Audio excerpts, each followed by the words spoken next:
Any other item within the board's jurisdiction under action 5.0 for public comments. So we're going to go ahead and go into closed session, correct? Right, so we need a motion to adjourn. Motion to adjourn, please. Tim Jorgensen, move.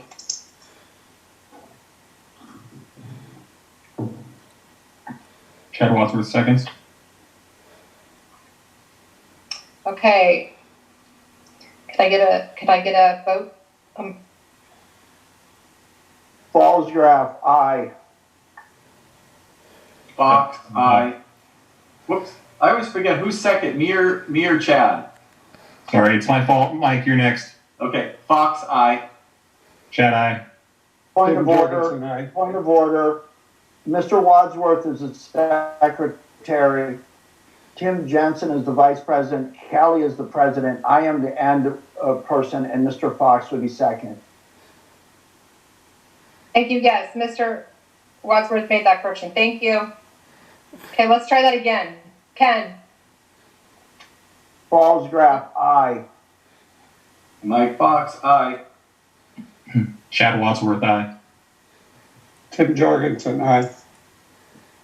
Kelly Jensen and I will go ahead and go into closed session. Thank you.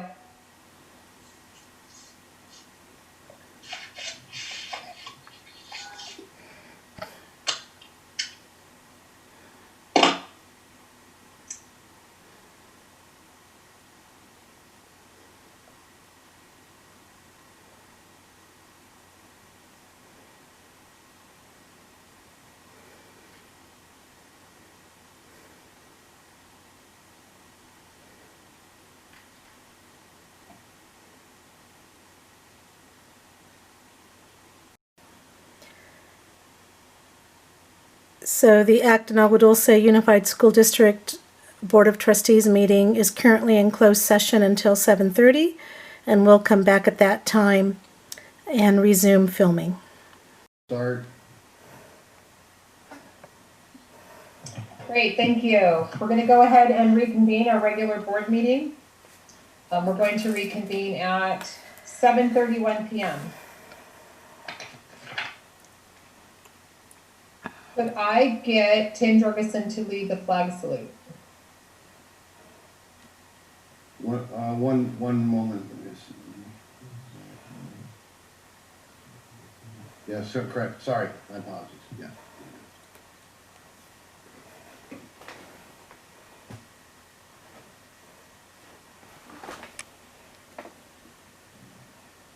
Of the United States of America, and to the republic for which it stands, one nation, under God, indivisible, with Liberty and justice for all. Thank you, Mr. Jorgensen. Yep. Okay, Mr. Fallsgraf, could I get you to read the civility policy, please? Do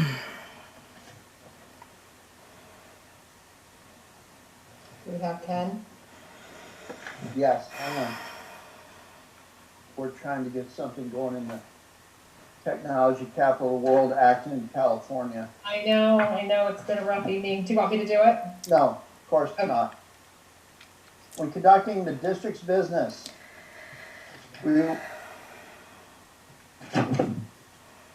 Uh-oh, you're on mute, Ken. can you hear me now? We can now, thank you. Wonderful. Look, there I am. Isn't that wonderful? When conducting the district's business, we will strive to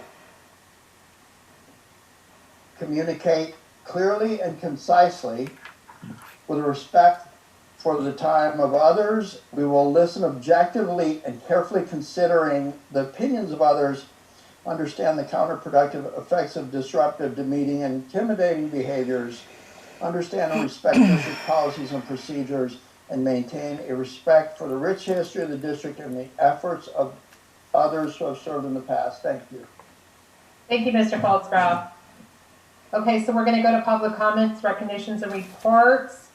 Mr. King, do we have any? I believe we do have some comments. Is there anything? We do. Yes, you should. Yeah, Yolanda and I will be double checking in case, because of the technology, it's hard to. Okay. We'll make sure that we get everybody, yes. Okay, so, if anybody has anything to submit, we do have some, I believe, and then if anybody else wants to, we'll kind of loop it around.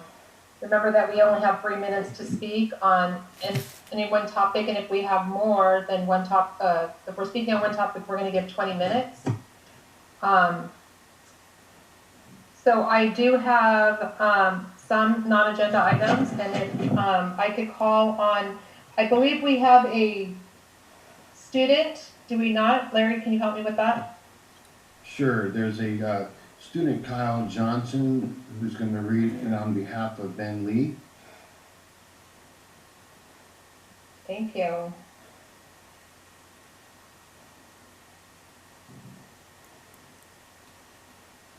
Is he ready?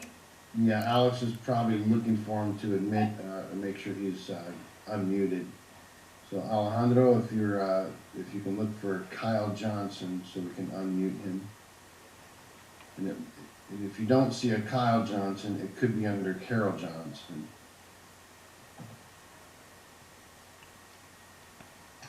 I was unmuted. All right. Thank you. Good to go? Yes. Dear school board members, parents, teachers, and community members.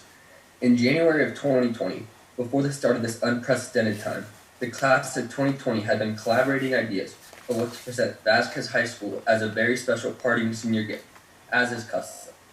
As a class, we decided to gift our school with a mural in the gym of the Mustang logo we are so proud of. Our senior class advisor, Mr. Sheldon Sparks, has been working diligently to make this dream a reality for us, and we are so thankful. As the 2020 senior class president, and on behalf of my fellow senior class officers, David, Jackson, and Arturo, as well as the entire 2020 graduating class, we look forward to one day returning to Vasquez to see that our class of 2020's legacy is so much more than a short year. The class of 2020 wants to publicly thank Mr. Sparks for helping us fulfill our vision. Thank you and all the best. Thank you. Thank you very much. Thank you. Our next comment, I believe, for a non-agenda item is Csca President.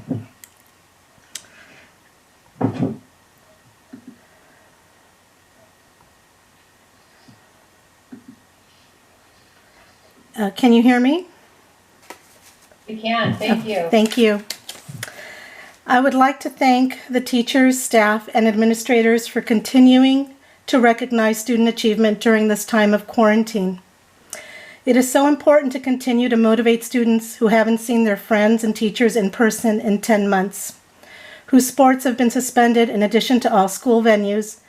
And I appreciate those teachers that are recognizing students, even if in a small way, by sending them an email stating they have earned recognition in their class, or as Meadowlark does with their monthly recognitions of scholars and citizenship.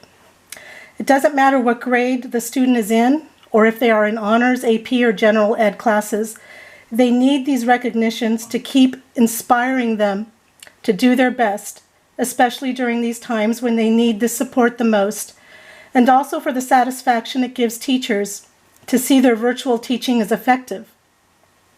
These awards are not being handed out for just completing an assignment, but rather these students are doing extensive work to earn these grades. Additionally, many in high school take summer school classes not because they failed, but because they want to get ahead. I hope to see recognitions continuing to be on the forefront of each site director and teacher, because awards and recognitions do matter now more than ever. And I acknowledge the 210% that teachers are giving. I appreciate it when teachers think outside the box in a safe way to make end-of-year awards and promotions special.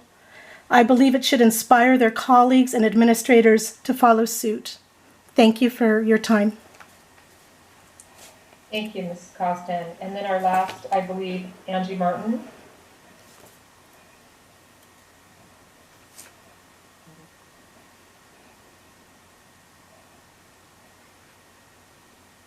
Hello? We can hear you. Hi. Okay. My name is Angie Martin. Good evening, Superintendent King, staff, and board. I'm still here I'm still out here, and I wish all these meetings were taking place live, and I was out in the audience instead of in front of a computer screen, because there's nothing like being there watching it all play out. Sometimes it's better than TV. But even after a round of COVID myself, I am one of the fortunate ones that was sick, but I'm coming out okay. The fatigue is the worst. But anyways, on to the real topic. The Vasquez PTSO, which I am the president of, recently had its first meeting after the holiday break. At that meeting, I shared the results of a conversation I had with the group's executive board regarding some comments that were made during the public comments portion in the Board of Trustees meeting in late October. At that board meeting, there was some confusion that our meetings are recorded for reference and that the district exercised some control over the group, either or by way of meeting venues or technical assistance in keeping our meetings running during the pandemic. The executive board wishes to assure that we, like thousands of other nonprofit community-oriented groups in this country, are using virtual meeting technology only in the manner it allows their works to continue. It is our experience that virtual technology has actually increased access to our meetings for many who work or have schedules that had previously kept them from our meetings. But be clear, our work is very different from the school board. We are not subject to keeping notes of what people say when they are attending a free-flowing meeting that focuses on making the experiences of students, teachers, and parents on our school sites positive and productive. To that end, it is important that we operate independently of the school board and the district administration. In fact, our independence is a healthy part of maintaining a much-needed balance of accountability in this district. I think that the end of the pandemic will give many of us the opportunity to learn to, normally for the PTSO's okay, I don't know what happened there, but anyways, for the actual work that helps, to get back to the actual work that helps our kids at VHS instead of this virtual soap opera that we're calling life now. Thank you. Thank you, Angie. We appreciate you. Thank you. Appreciate you. Okay. We do have some other comments, but those will be saved for, it's an agendized item. Is that okay, Mr. King? Do we have any other people that would like to speak? Yeah, I think there's 5 more, and they can speak on any agendized or non-agendized item, but we are trying to honor them so that it's timely with the agendized item. Correct. So if there's no objection, I'd like to continue because I believe these are applying to an agenda item, correct? Correct. Yeah. Okay. All right, thank you. Thanks, everyone. Okay, do we have anything from out of this evening? Is Melissa Trussell here?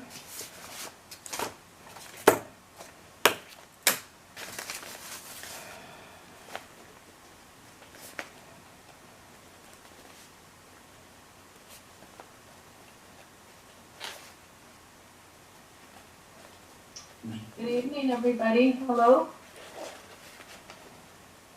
You can hear you?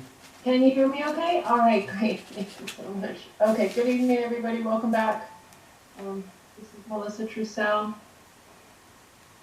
signing on from my home in the virtual world over here. And I just wanted to say welcome back. I don't have a lot to say. I'm sorry. I'm so tired. But I do want to wish everybody a wonderful start to their new semester, a new start to this new year.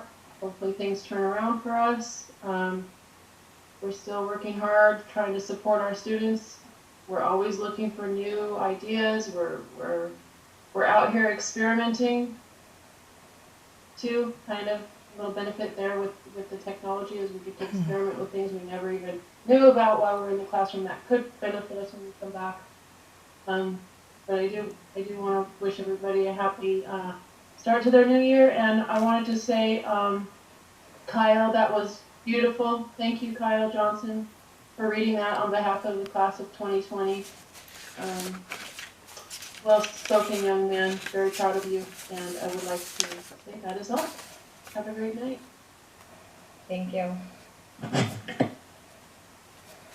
we're gonna turn it over to CSCA. Mr. King, do you want me to turn it over to you? Start with CSCA. I'm here. Is it? Hello. Welcome, Brianna. Thank you. So I don't have much to say. I just wanted to formally introduce myself as the new CSCA president. I'm super excited for this opportunity to serve my fellow union members. And I wanted to let you know who is still on our board and who's new. So we have Cesar Ortiz is our vice president still. We have a new treasurer, Stephanie Dawson.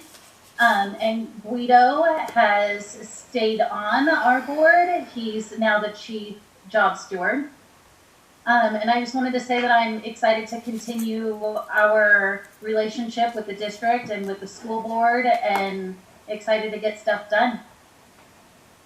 Thank you. Congratulations. Thank you. Thank you. Okay. Mr. King, do we have anything else, any recognitions or reports?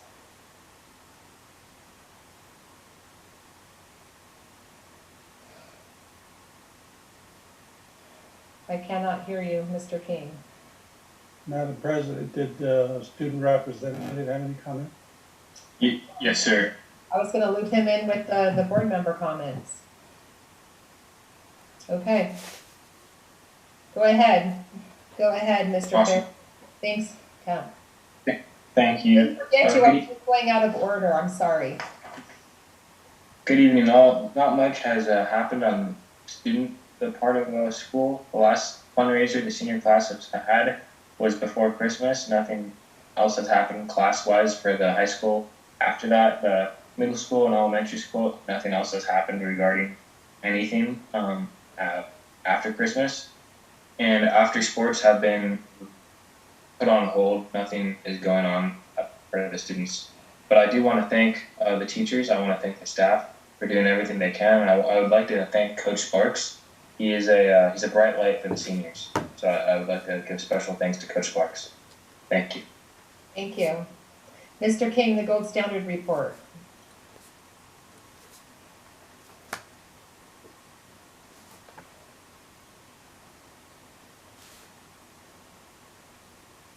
Okay, thank you. Yeah, I'm going back and forth between the agenda and the board docs and my notes, so, forgive me. Okay.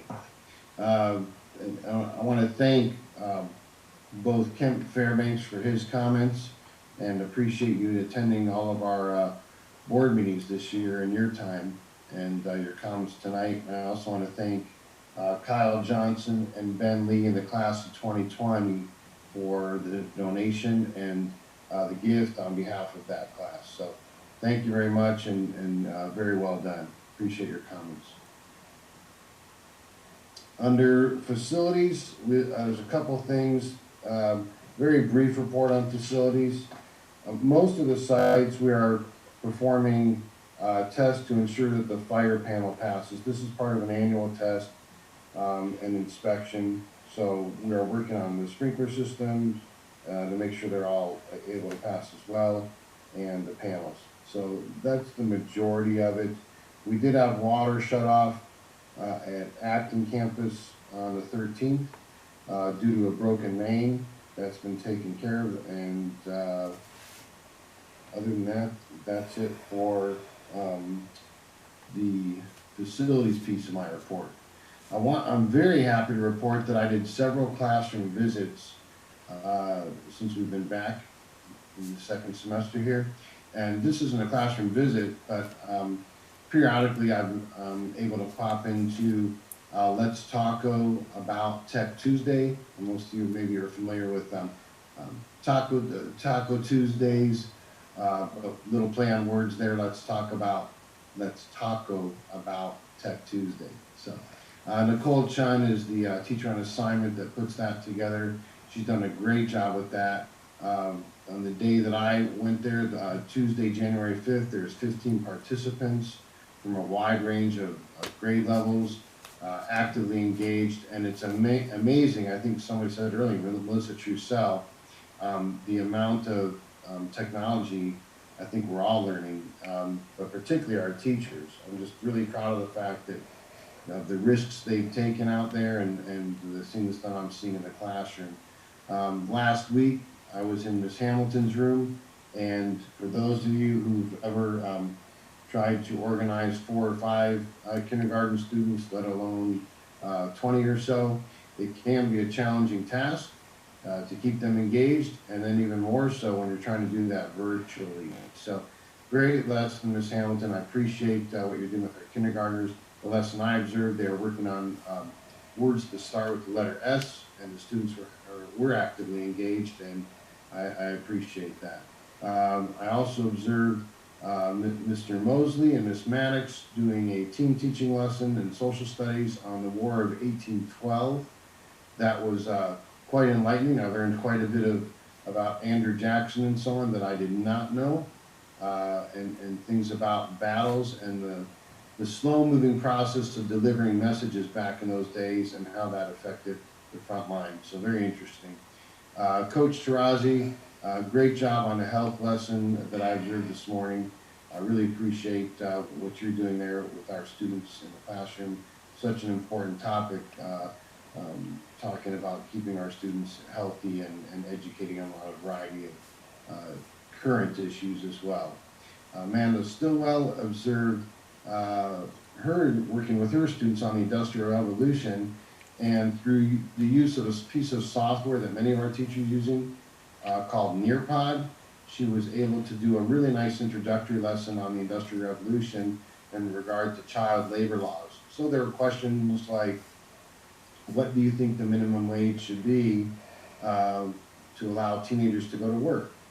12, 16, 18? So it was interesting to see our students' responses. They asked, who should pay for medical insurance? The government, the boss, the employer, or nobody? It should be, the responsibility of the individual.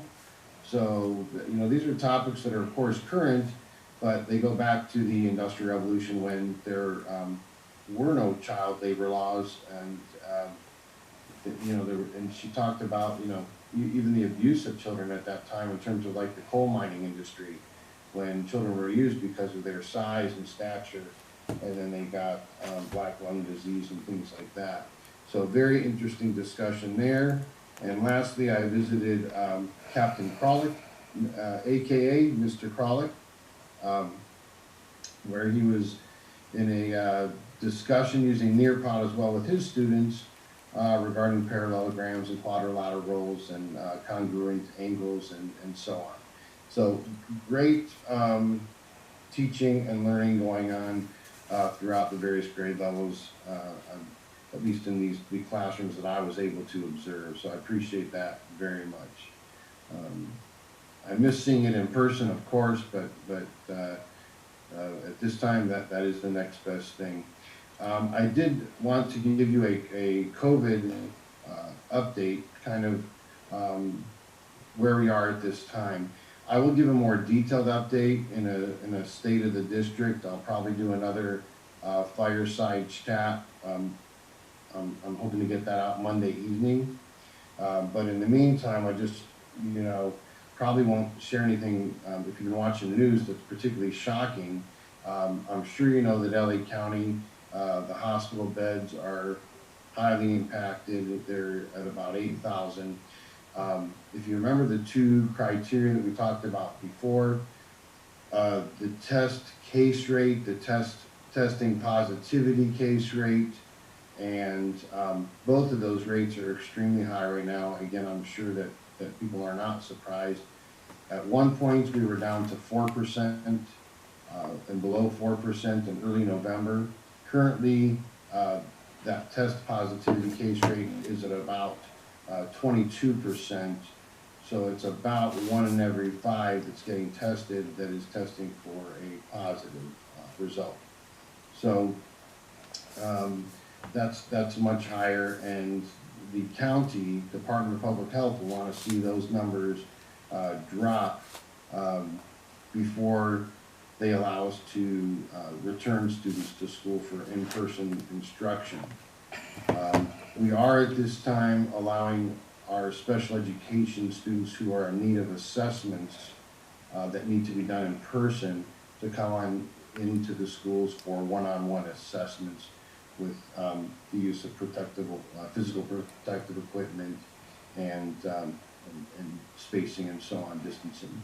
So I don't have a exact answer for you at this time, board and public, as to when we'll be returning to the classroom, because we need to wait for further guidance. And it's unfortunate. I think this is the first time in my educational career where decisions being made are so heavily impacted by something that's outside typically the realm of education. So it's just the state of affairs as we know them at this time. In the meantime, we've had some really good meetings with teachers and with administrators about what we can do, regardless of the format of learning and instruction, to ensure that students are recognized, that students are celebrated, and that we're supporting our staff and students continually. So we want to be sure that we're doing that in any way that we're able to. Okay, that concludes my comments, short of video that we'd like to show you. And we'd like to show you a video showcasing just before winter break at Meadowlark School. So we thank High Desert Video Production Class for putting this on.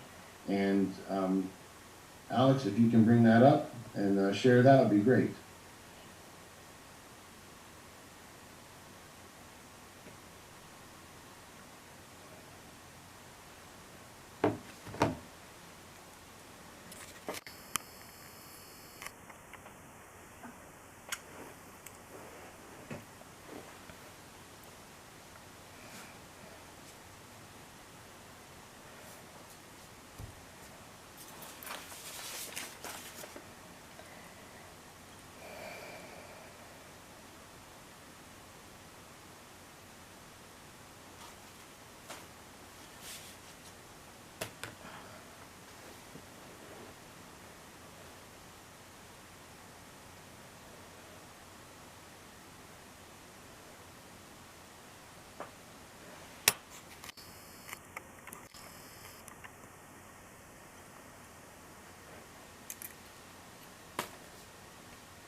Twas the days before break when all through the towns of Acton and Agua Dulce the little meadowlarks were busily buzzing about. Hot cocoa and donuts were assembled with care, thanks to the staff and PTO knowing students would soon be there.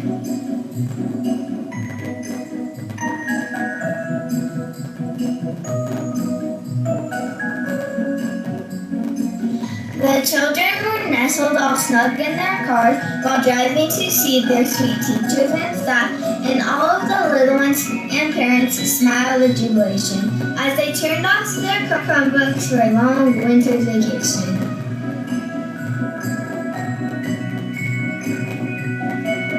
Went through the drive-thru, they came with the clatter. The staff sprang to their cars with a quick pitter-patter. Away the car windows flew, without skipping a beat. Hands full of donuts, hot cocos, and treats. The smiles all around were as bright as the sun, spreading cheers of joy and holiday fun.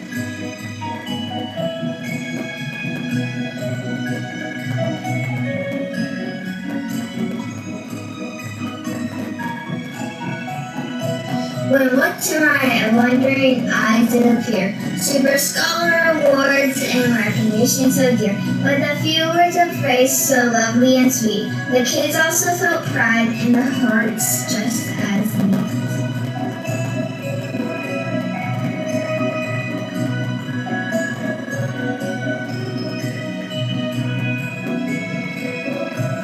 The car full of treats and happiness too, and then in a twinkling we heard from the drive the humming and buzzing of happy meadowlarks from the hive. As they turned to drive home with a wave and a giggle, we saw that they had grown up so much this year, not just a little.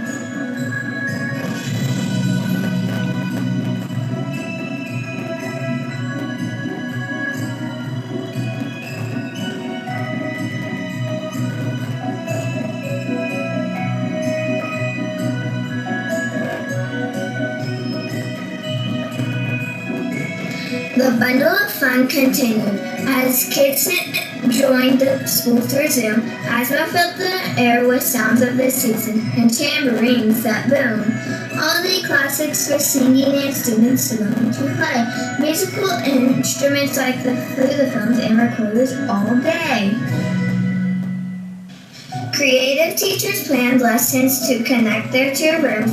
They are discovering ways to do everything on Zoom. Students work together on challenging puzzles and such, completing virtual escape rooms and thinking they didn't hurt at all.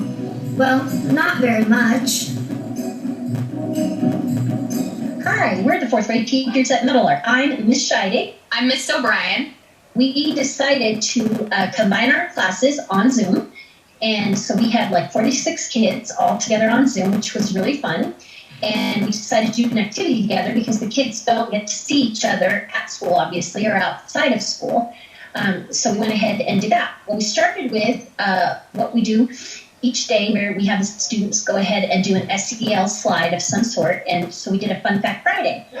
The first Fun Fact Friday slide was telling them something about their teacher. And it was favorite ice cream, peppermint, and the other teacher is their favorite ice cream is cookies and cream. And then asking what flavor they like, but they also had to guess which teacher they thought liked which ice cream. So that was a lot of fun, and most of the kids were actually correct. So what we did in order to help stimulate a little bit of team building as well as keep the students staying together and connected was we did a digital breakout room. Miss Scheidig and I came together a few weeks in advance and we combined our students in differentiated breakout rooms so that students will be able to meet new friends, maybe have some old ones, as well as have appropriate levels in each group in order to make sure everyone.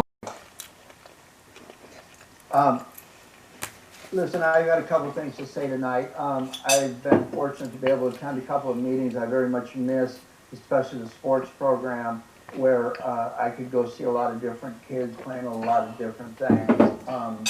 But here are my comments based on input from the community. And I'd written this before any of the public comments tonight, so please understand that. The class of 2020 could be left feeling disenfranchised, stemming from a lack of closure on what was a typical opportunity to see and thank teachers that made their graduation possible. For some reason, these frustrations languish and are not comforted by a county-based order that is based on some data or a number that is completely has nothing to do with anything about education. You know, if you spend any time on a school board, that everything about education has some law or mandate or policy that controls what happens. But for the first time in the history of education, I understand, suddenly everything about our education becomes affected by the number of hospital beds per 1,000 individuals in an area of a population density of X. I don't think that means much to kids who feel disenfranchised and hung up in their future. I don't look forward to having a repeat of this for the class of 2021, and I think there are some plans going on, and I think while those plans are being made that we don't forget about the class of 2020. This is not about me, but the work I've done for this district one of those things was I enjoyed looking forward to being the president that handed off the diplomas, and I didn't have that opportunity. But of course, I'm already out in the world. I will tell you this, when seniors walk across the stage, if you've ever been at a district graduation, yeah, us stiff shirts are up there, and we hand you your piece of paper, and we make our little speech. But at the end of the day, when you walk down those stairs, there's a long line of teachers and staff, and I know that the students look forward very much to seeing those people for the last time as students of this district, and they should not be robbed of that. So let's not forget that when we're making our plans. The day will come when we can do this, and it needs to be done for the class of 2020. Next, I want to tell you that outside of COVID, believe it or not, life goes on. In the workplace, at least in my workplace, is a place of telecommuting and everybody figuring out, you know, it's getting pretty comfortable. I kind of got Springer running in the background while I'm doing my job. But there are people who don't look at life that way. They see life as relevant, and being relevant means staying relevant and dynamic regardless of what is going on. And there are people in this community who want things to happen, and they are making things happen. And I think we're going to hear about a few of those things from the athletic director this evening. And I think the expectation as a community that things will go on, that we're not just permanently on hold, whether it's a graduation ceremony or the advancements and interests of students in this district just because we can't see them in a classroom. I think the COVID downtime provides plenty of opportunity for some planning. And here's what I will say about our upcoming presentation. I have never seen a formal presentation by the director of athletics in the entire time I've sat in the audience or been on the board, which is 10 years, almost 10 years. Tonight will be the first time. Again, this is not about me, but I called for this presentation because here's why. The first step in having unity and equity in the delivery of programs is for the entire district to be in support of those programs. And if you don't know what's going on and you're just kind of left to pick up a little bit on which basketball game you decide to attend or not, then you're virtually uninformed. So when the athletic director comes up tonight and tells us what the program is about, what equity is being provided for all the students in the district, how people are training, and how people are coping with the absence of sports, especially in the area where opportunity exists for those to go on and have scholarships and further education. I'm excited to hear about that. But I will tell you this, when equity does not and recognition does not exist at the district level where the board understands what's happening and has priorities and can translate those priorities to people who want to help out the athletic program, then people are left to self-advocate. And when self-advocacy happens, equity disappears. And I think this is really critical that the sports program be communicated on a district-wide level, quarterly or semi-annually, because when social distancing exists, people feel socially isolated and they feel like nothing is happening. And a lot of this is coming directly out of somebody's mouth while they were telling me how they feel. Finally, the COVID thing is very real, I will tell you that. This started about 9 months ago and we thought it was going to go away. And if you look at the numbers, I'm privy to numbers and I hear them every morning. If you look at when the worst possible time has been of this, it's been in the last week or two. So the numbers are not going down. So I think we need to always be cognizant of when we're in the presence of others, we have a responsibility to protect each other until this vaccine gets out and everything it's going better. But I personally have seen people that I know die, healthy people, in a short period of time. I've seen entire work units decimated at work, either because someone has the virus or there are related quarantines from being in contact with those people. And I'm always cognizant of, let's say we have an asymptomatic carrier coming into a group of adults who are engaged in some program or other, and some exposure decimates a section of our staff. I'm always concerned about that. I know that there are concerns about when MOUs are going to be done, but I will tell you this. I suspect that we're able to finalize our MOUs with our bargaining units once those employees feel that they're fully aware of what the district is doing to give them a safe work environment, and that the return to that work environment does not place them or their family at home in danger of contracting a virus. And that said, thank you for hearing my long-winded comments, and I yield to Mr. Fox. Good evening, this is Mike Fox. I'm typically pretty brief, I will be tonight as well. I'd just like to welcome our students, our teachers, our staff and their families back to school, so to speak. And I hope that all of you and your families remain healthy and safe. And if that's not the case, my prayers and thoughts and those of the whole community to anybody who might be especially deleteriously affected. Thank you.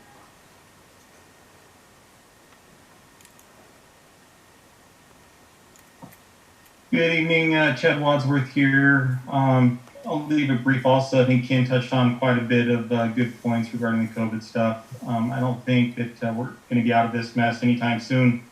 In fact, I think that we may just be seeing the tip of the iceberg. So I want to say thank you to all the teachers out there that are going the extra mile to keep the students engaged.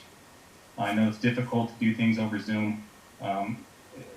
Having to do it myself every day of the week, it's sometimes tedious and it wears you down, but at the end of the day, you're still providing a service to your students. And to the students out there, you guys keep doing the best work possible. I know it's difficult. Sometimes there's technology issues, or maybe you feel like there's so much work getting piled on top of you, but keep your head down, keep your nose in the books, and keep pushing forward.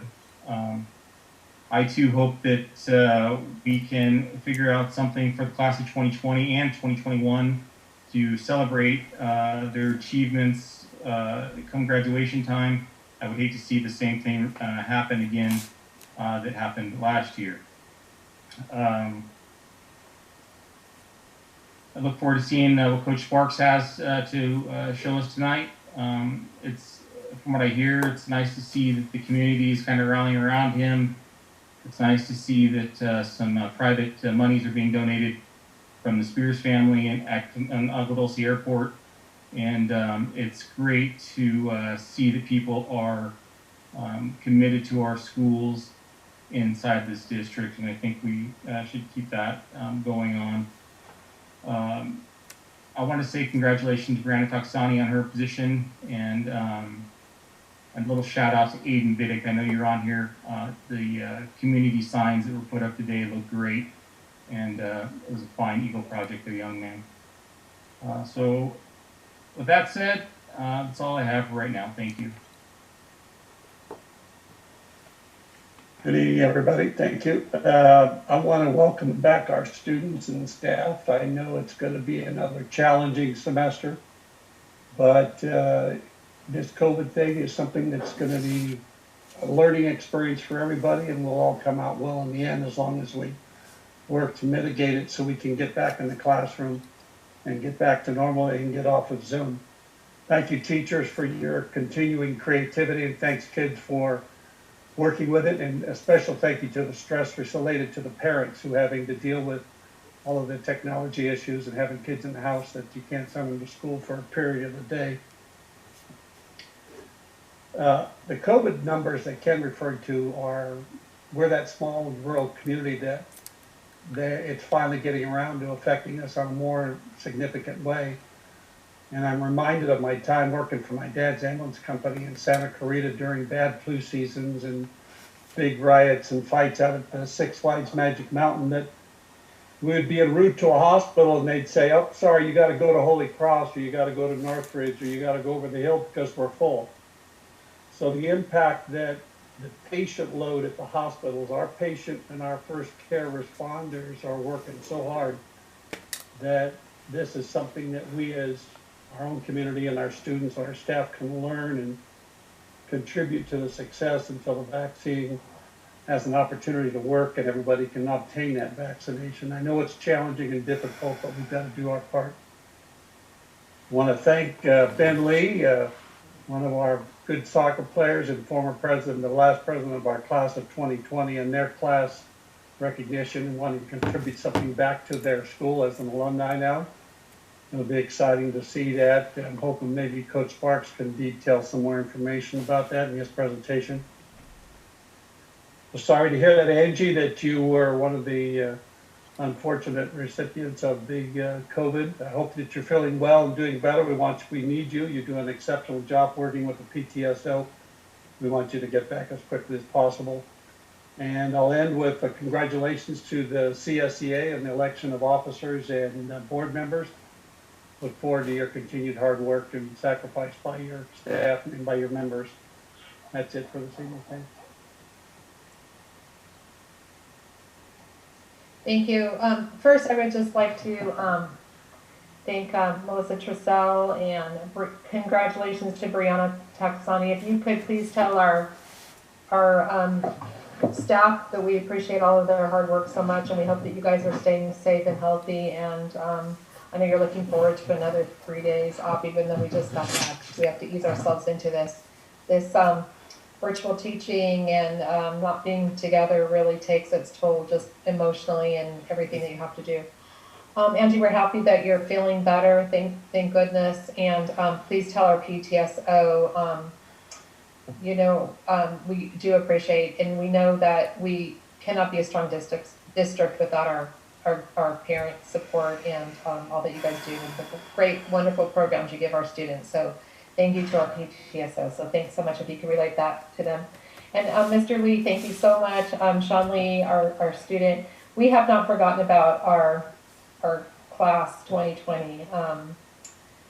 I was in a meeting almost a year ago, and I remember hearing about this virus. I was actually in a meeting planning some curriculum with a group, and our tech person had said to me, "Oh my gosh, do you think we should start worrying about technology? Because, I hear that there's this virus in China." And all of us just looked at her and said, "You're crazy," and here we are, and things aren't getting better. But there is a lot of things that can come out of this. Our teachers have, unfortunately, been forced to learn how to do technology a little quicker than they wanted to. I think families have gotten closer if they've spent time together. But we do, if I've seen anything tonight just by the comments, and I also want to thank Tracy Costin, because she really does a great job of really highlighting our teachers and the great things that educators are doing, because when we're not together, it's really hard to know what's going on out there. So thank you. But I think between the video and the comments tonight and things, I think that we do show that we are a tight-knit community. That's one of the things we love about Action Aqua Day, is that we are a small community. And so sometimes that's hard, because sometimes, we don't have as much money for education like we have, 12 miles up the road. But we do have some wonderful parents and students and a great community that we can all be proud of. So everyone stay healthy and safe. And this virus is hitting people that we know. It's lots of family members that I've had, but we've somehow been fortunate, but not everybody has. So if everyone could just be safe and healthy, and even though we have a 3-day weekend, to stay home as much as possible and take care of yourself. So thank you for the comments tonight. We do appreciate that everyone does. Larry, I'll turn it back over to you. We're going to go ahead with our consent calendar, correct? Correct, yes. Okay, well then I guess I'll turn it back over to myself, unless you have anything to jump into. Once it's entered in, I'll share a couple thoughts. Okay, are we going to go with the athletic update, or is that later? Somebody's changing my agenda over here. No, that's coming up in a little bit. All right, sounds good. So we do have our consent calendar items, and these are things that are approved with a single vote, unless a board member wants to remove something. So I'm going to go ahead and make a motion that we approve our consent agenda. Do I need to read those now, Larry, what's on here? Go ahead and, if you're making a motion, why don't you get a second first, and then we can read it. Sounds good. If I could make a motion and get a second. Mike Fox, second. I'll go with Mike for that second. Thank you. Larry, do you have anything, Mr. King, do you have anything to share? Just a couple things. So first of all, so you're looking at the Boeing donation, the approval of the consent calendar itself, the Boeing donation under 8B, HC minutes of the virtual regular board meeting from December 10th, D minutes of the virtual from December 17th, the warrant register, the personnel action report, and Fire Ace ink quote in the amount of $36,500. So a couple things under the personnel action report, you'll just see that there's only one position that's active. We're still in the process of our search for the assistant superintendent of business. And then on the Fire Ace Inc., just to let you know, that had to do with the sprinkler system I mentioned earlier, and specifically Meadowlark. So if there's any basic questions, we can take those. If there were anything to pull, the president has asked that we add item 9A, so you'll see that there's actually a formal place for us to place things if we pull them out, and then we would vote on everything else that would be left in. Then we go to item 9, which could be the pulled item. So is there anything that anybody would want to pull this time? Bulge graph, no. Fox, no. Wadsworth, no. Tim Jorgensen, no. I don't have anything to pull this evening. So if we could go ahead, we call for the vote, correct? Because we have nothing to pull. Correct. Okay. Bulge graph, aye. Mike Fox, aye. Chad Wadsworth, aye. Tim Jorgensen, aye. Ellie Jensen, aye. So we have a 5-0 vote. Thank you. Okay, number 10, we have the Vasquez High School presentation. I'll turn it over to Larry. Thank you. Before I turn it over to staff and Coach Sparks, I do want to thank Coach Sparks. I spoke with you, Coach, I think it was a week or so ago, just for my periodical check-in when I chat with you about how things are going, and I just appreciate all the work that's going on with our seniors, with athletics, with everything you're trying to do to make things continue as much as possible. Spoke to Bob Spears. I know that Terry Comstock spoke to Yolanda, and she shared a couple thoughts on my behalf when I wasn't able to be reached, but appreciate the sense of community around the project that you're going to share more on, in addition to the athletic program in general. So with that, I'll turn it over to staff and Coach Sparks.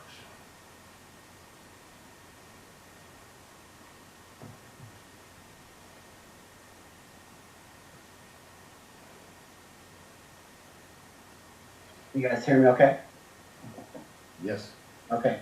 First of all, thank you. I appreciate you inviting me here. I was shocked to hear that this is the first time in 10 years that an athletic director has been called before the board. So kind of unprecedented times, I guess. I'd like to give a shout out to all the students who I see on this board meeting tonight. Thank you for coming and representing and supporting. This is what you are about. This is what this project is about. This is what this school is about. This is what this community is about. It's about you. And so we can't do anything without your support. And I appreciate you being here tonight. And I appreciate you embracing what we're trying to do. I have told I have about 10 minutes, so I got a lot to cover, so I'm going to jump right into it. I'm going to start with junior high. As we all know, all athletics have been suspended there. We're not even conditioning. If we are released by the health department, we will be running only a cross-country schedule and a track schedule. There will not be any basketball, soccer, or volleyball this year. And again, those cross-country and track seasons will be abbreviated. It will be 3 weeks of competition and then 1 week of a championship meet. Other than that, I don't have any other information until we get new guidance from the health department. In the high school, obviously, we have suspended all athletics through the end of January. We are waiting for another 2 weeks before we make any decision whether we can restart conditioning or whatnot. CIF postponed all competitions in the month of December and through January 25th. That is girls volleyball, cross country, and football. We are looking for new guidance so we can reschedule and see what those types of schedules will be. Obviously, a lot of these schedules are going to be abbreviated due to that we only have about another four and a half months left of the school year. My concerns for the upcoming season in terms of maybe some logistics is busing. We will have potentially 15 teams playing in the next 4 months. That's 120 days. There's 175 games. Actually, it's a little bit more than 175 games. We have to get students home from school at 3 different schools and get athletes delivered to games. So that's going to be a logistics question, and I'm going to defer to people in the higher rank to make that decision. Another concern I have is because we'll be having about 15 teams playing, I have roughly 103 kids who are ineligible to play athletics due to academics being below 2.0. So there might be some traditional sports who won't be able to field a team this year. So again, we will take it organically. We're not making any decisions. If we have enough players to field a team, we'll play it. If we don't, then we don't. So I'll leave it up at that. The last thing I'd like to cover is the gym project. My position at Vasquez is twofold, actually, it's manyfold, but one of the duties I perform is, in addition to being athletic director, is being a senior advisor. And so 2.5 years ago when they hired me to be the athletic director, the first thing I did is I went to the district and said, hey, can we start figuring out how to put some identity to that gym? It's a beautiful gym. It's got a beautiful floor. It's got all kinds of good things, except it doesn't have anything that identifies Vasquez High School. And so I went to Lynn and Larry, and at the time they just said, we can't afford that. I'm so sorry. It's something we want to do, but you're going to have to go to the community. And so I take my directions from my bosses, and I went to the community. First thing I did is I got students involved. My first 5 years I worked at SCBI, I lead in Cascade, and we're a project-based school. And the way to solve problems and get student engagement is to ask for student help. And so I did. I reached out to my seniors, and I said, I would love to do this. You guys thinking about this? Other classes have donated and added to school culture. The class before you donated and got the Mustang put in the courtyard. Is that something that you'd be interested in? You would like to leave a legacy or leave your mark on that high school gym? And the class of 2020 with Ben Lee and David Fox and Caroline Fox and Omari Mathis and Jacob Oral and all those students jumped on board, and they were awesome. They were like, yes, we want to do this. And so we sat there for months going back and forth between graphics and what this is going to look like and honoring the history of Vasquez. When I walk into Vasquez High School, there's nothing that ties me to the past. This high school's been around for almost 25 years, and I don't see any nostalgia, any history. And so that gym is a perfect place to start preserving that type of legacy. So for 25, 30, 50 years from now, when somebody walks into that gym, there's still that connection of the past. And so we've talked about different ideas and talked about how we're going to afford it, and we finally settled on a concept, a banner. If you can go to the next screen, I'd appreciate that. Okay, one more. Right there. And so this was the concept of class of 2020. This is going to go over both stands above the bleachers. And so if you're looking, that's the middle of the high school, middle of the gym, you're looking at that wall, and that was the graphic, that was the banner that we wanted to see. The inspiration we had, we go back to the first 2 slides, please. It's the second slide in the presentation. Right, and one more. That right there. We're trying to create forward, please. We're trying to create something when you walk into our gym, it takes your breath away. When you walk in the gym, it exudes high school spirit. It exudes Vasquez High. It's a connection between the students. It's student inspired and community supported. And so that's been our whole vision the whole time. I've had students, for 3 months, we finally decided on that graphics. And then we raised money. We raised $3,000, but then COVID hit. And, with being the senior advisor, I'm also planning prom. And so a week before March 15th, we went on hiatus. March 11th, our prom venue requested that we pay them in full. So we paid them in full just like we always do, getting ready for prom. Well, we go on hiatus, we go on quarantine, and the prom didn't go on. And so then we had to reimburse all those people. So here we are, we have this idea, we raised this money, we designed this thing, and the class of 2020 just disappeared on March 15th. And so they feel like there's no connection there. And so I'm trying to keep this, their vision alive. And so I'm not doing it myself. There is no way in the world that this is a Sheldon Sparks driven project. There are so many people behind the scenes that are doing things. Tiffany and Shiloh in the front office, they're invaluable. I could not do anything without them. They are another set of eyes and ears, and they're looking out for students, and they're advocating for students. Mr. Brockway, two previous administrations were unable to get this done. Believe me, I have asked for 5 years. I've been in athletics on that campus for 5 years, and each year I'm asking people, hey, can we get this done? It's just, let's put some sort of stamp, some sort of school spirit and school pride. And so you've reached out, and I was just sharing my frustration. And Dawn Schneider, God bless her, she is a firecracker. She's a go-getter.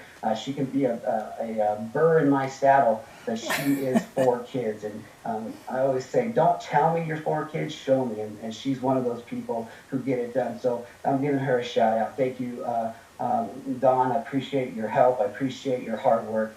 I also have to give a shout out to the Aadusd Airport. I don't even know the Spears. I've only had one conversation with the son, and that was last Friday after they decided to give the money to support the community, to support the schools like they have.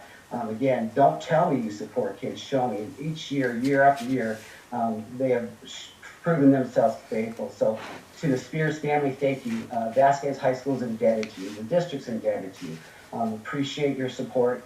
And I hope when you walk into that gym that you're proud and you see, hey, I was a part of that. I'd also like to thank the Aadusd Women's Club, the Acton Women's Club, the PTSO, Sandy Matson and the Acton Aadusd Art Council. Who knew we had a group of artists in Acton?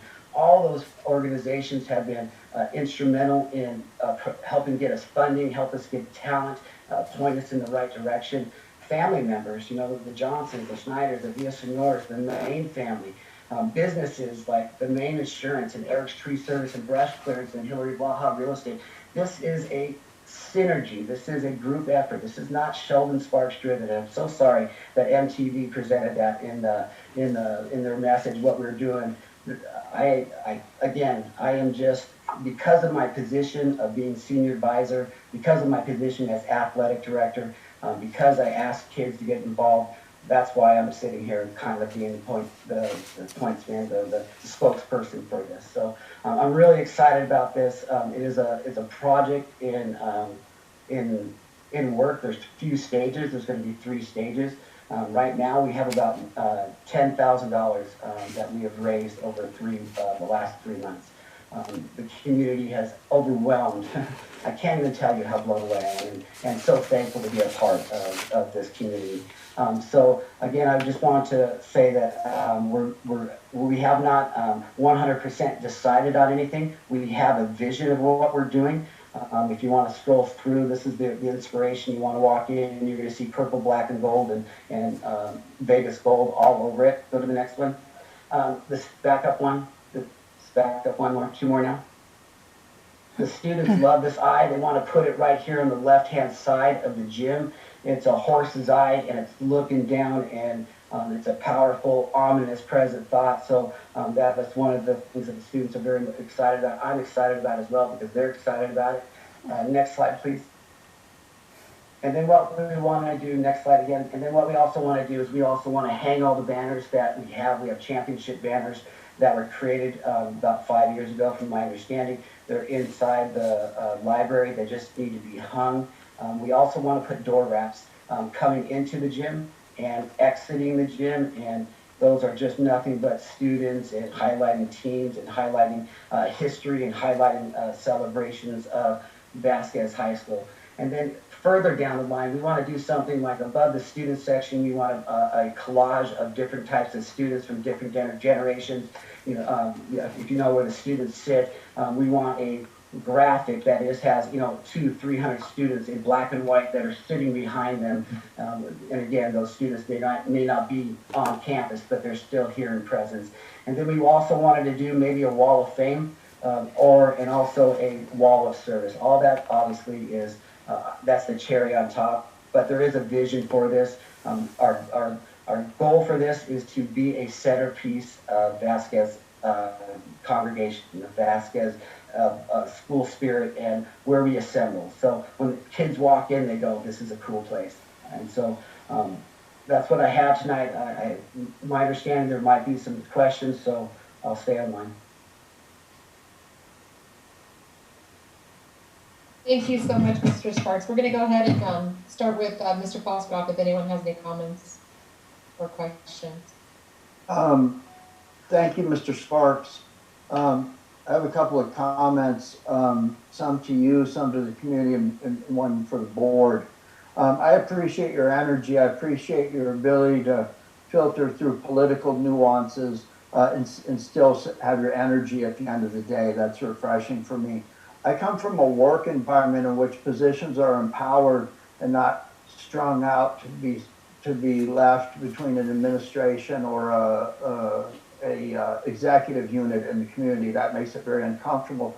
I think we have a member of our school board that walked that line for a very long time in Coach Jorgensen, in which things are known and we're firm to a well-defined policy and program. And I'll hold my comments for my board members on what our part in this is. But to being empowered, when I have something that I need to accomplish in my area of business, it's not acceptable for me to come in and challenge my city council to take over. So Larry, I hope you have your ears on, because you're the employee that's responsible, at least to the school board.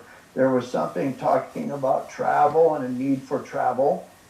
That will involve logistics, it will involve exposures, it will involve legal liabilities, it will involve making sure our employees are protected as well as the athletes as they travel. That is a significant thing that I think the board should hear a report back from you when it's appropriate, and that would mean that Mr. Sparks is made aware of what he can and cannot do, so he's not making misrepresentations, and then we fail our sponsors and the people who are being most generous with us right now.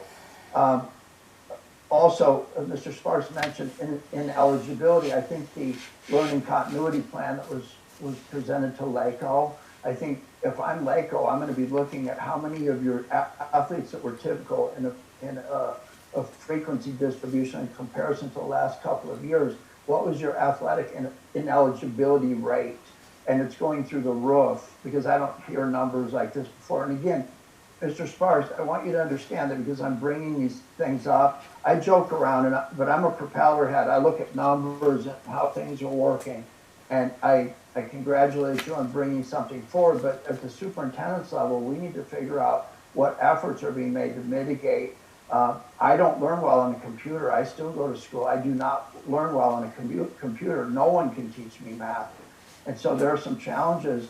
The challenge is not that the kids aren't capable of doing the work. They've shown that. The problem is the way it's being delivered. We need to make sure that we're supplying remedies for those kids that are having problems.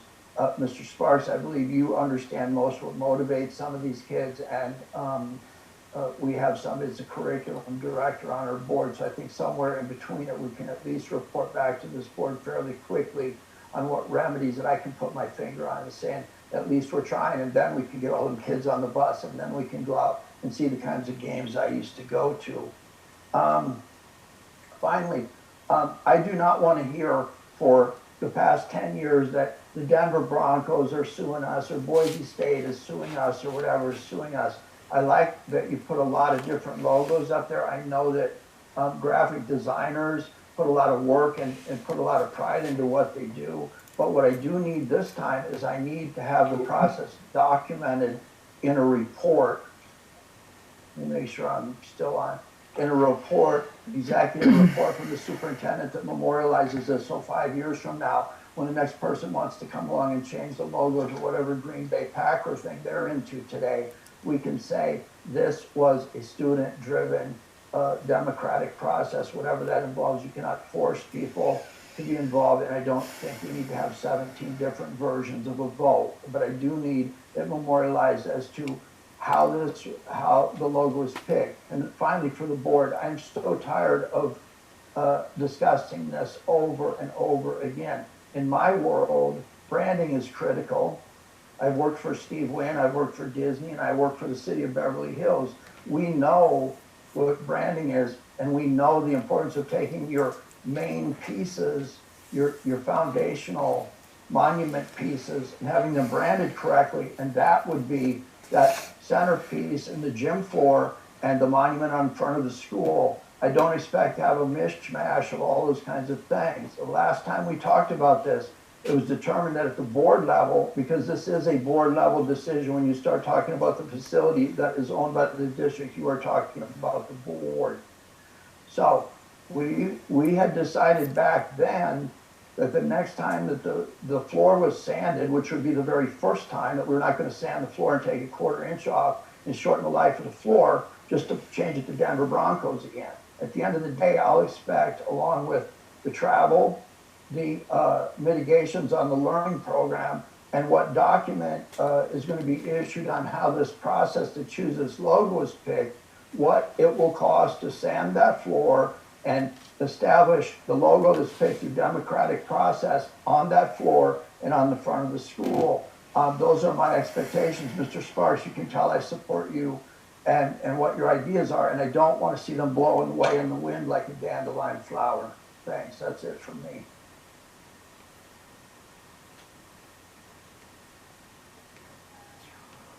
This is Mike Fox. I really don't have any comments other than thank you, Mr. Sparks, for what you're doing. As far as, I don't view this as a rebranding or relogoing of the school. I think that we know what the school logo is and use it in some form or another. If it's tweaked a little bit, that's fine. And let the kids do some decorating. Thank you very much. That's it. Coach Sparks, that was a great presentation. You should be proud of yourself. I don't think I've ever seen 147 people on a board meeting. And I'm sure they're not all here for just that reason. But I do know that a lot of the kids that are here are because of you. So take some pride in that. I know they respect you. I've personally seen you take kids that know nothing about sports and make them into players. And so your reputation precedes itself. I like your ideas. I think it brings some excitement into that gym, showing some passion, not just a plain Jane logo, but giving some spark to our school, some legacy to our school is a great idea. So I 100% support your ideas. I love the fact that different people have come in and brought private money in. I know there was a time, a point, previous people that had issues with people buying dirt or balls or whatever the case may be. So it's great to see that some local money is coming in to help the school district. Again, thank you to the Spears family. Thank you to Aadusd Airport. You guys have been great in this community for a long time. So you deserve recognition for that.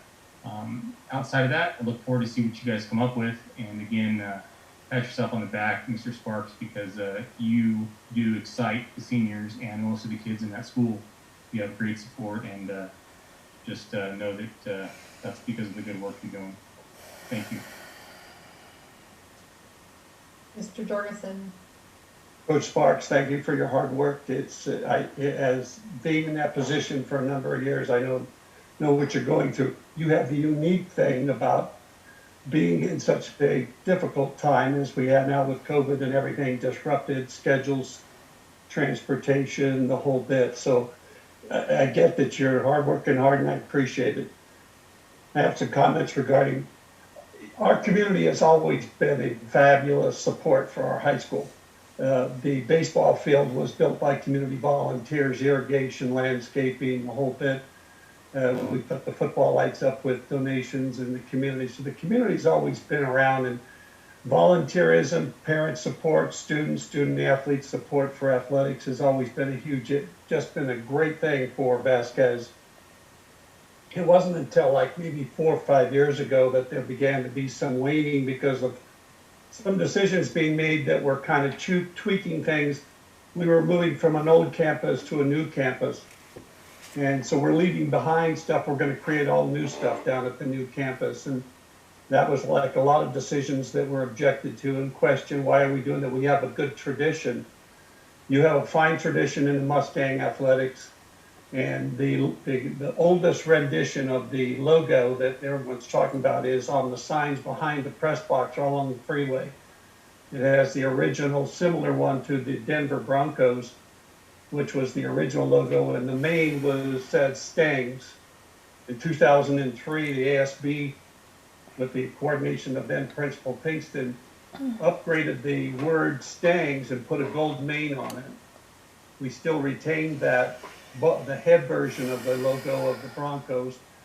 And the reason we changed the colors is because Mojave Mustangs have the same Denver Bronco logo, and they were red and silver. So we wanted that unique branding, so that we incorporated the school colors, purple and gold, black and white as accent colors, and and that's the logo that's been there for 15 years. It wasn't until we moved to the new campus that we had the introduction of different logos, multiple logos, so forth and so on. So I saw in my presentation, the slide, that you had used the version that was from 2003 upgrade on the gold main, and I hope that's the one that you're choosing to go with, because that's the tradition of Mustang athletics. A couple of items that I noticed that you said I want to like to get some clarifications on. You mentioned the athletic banners. I know that when the former administration, when I was athletic director before I finished that role, there was athletic banners, achievements that would hang in the gym, and those are the ones I think you referenced that are in the library. I thought they were on the campus. Can you confirm, is the logo that's on those banners, is that the Bronco logo or the Mustang logo?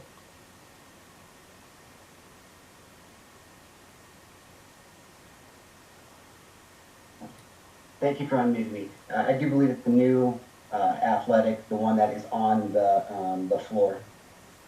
Okay, so that's the Bronco, not the Mustang. That's the one that's been in dispute and question. And when I first saw those, I remember mentioning that, and they said, oh, well, they're just sewn on. We can stitch them off and put the correct one on it. So I invite you to consider to solidify the Mustang brand to what your seniors have chosen in that first slide, that same one can be put on those banners with minimal expense, so that we can have a consistency. Yes. Okay, so is there my understanding is the Mustang that is on the gym floor is the Mustang that is approved by the board a year and a half ago. That we've been told that is the official thing. However, what I was trying to do was keep the history, not ignore the history of Vasquez, and so I'm trying to honor and bring in and keep at least some sort of connection between the past and moving forward.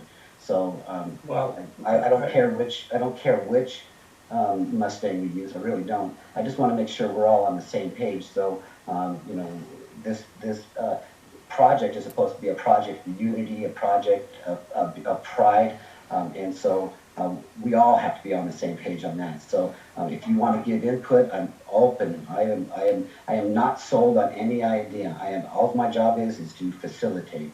Other than that, if you want to give input, if the board wants to give input, I'm open to that, sir. Well, I'm not, well, I'm going to take exception. I don't think the logo that's on the gym floor, the Bronco logo, was never approved by the board. It was put on by the administration, and then when we identified it, we questioned it, and the reason was, well, we needed an upgrade. Now, Ken referred to the discussions that we had about correcting that and putting our Mustang logo on there instead of the Bronco logo. And there was the misinformation that we had to sand the floor and all this. There are professional decals that can cover that with the correct one for $6,500. And those are ones that the pro sports use. And there's a local vendor that does that. So that question, I'm not on board. Is a lot of money. We could, well, instead of tearing up that Mr. floor. Sparks, I'm not arguing with you. I'm just asking questions, and I'll get to my comments here. Okay. That is referred to as a Bronco, not a Mustang. The Mustang is the one that, the slide that I saw in your presentation, that your seniors had selected, and that's the Mustang of Vasquez Athletics. The Bronco one is one that's in question from another institution who has implied that we don't have permission to use that, but that's another issue. So the banners that you referred to, and I have never seen them, I heard they were there by the former administration, told me they were there, but that they said that they had that Bronco logo on there that is stitched on, that can be taken off and the correct one put on at minimal cost. Just wanted to confirm if, that's something that to consider. Now, when it comes to team recognition photos, you mentioned that, and I agree with you 100%, that across from, in the hallways where the trophy cases are, blank wall that could be like, here's where our team recognition logos. Have you been able to locate the team photos that were packed up and moved down to district office? The only stuff that I have, any memorabilia that I have of Vasquez, I have about 10 years worth of baseball pictures that were stored in the outside classroom, just outside the gym by the teacher's parking lot. I have some trophies from maybe like 2010 on, but I don't have anything from the past. I have no history. So I've asked around. Nobody seems to know where that memorabilia is that you're referencing. Well, the information that I have, I'll be glad to help you with, because I think what you're doing is fabulous. It's been a long time, and it's something that the students drive, that we adults don't do it, but students do it because it's their school. That these are the big 14-inch team photos that were taken by O'Connor Photography, and they were displayed in the athletic office, security office at the old campus, and packed up to move to the district office for whenever, but apparently they got tossed. Now, they were taken by O'Connor Photography, so I invite you to investigate, does O'Connor still have copies of those to go back and create that legacy of tradition, where those team members, so when these athletes come back, they can, hey, there I am, they can show their kids. There's me playing football, baseball, basketball. Every team had them, and there's plenty of room to put them on the walls, however you want to design them. I think that'd be fabulous to recreate that, to recover that tradition and that legacy.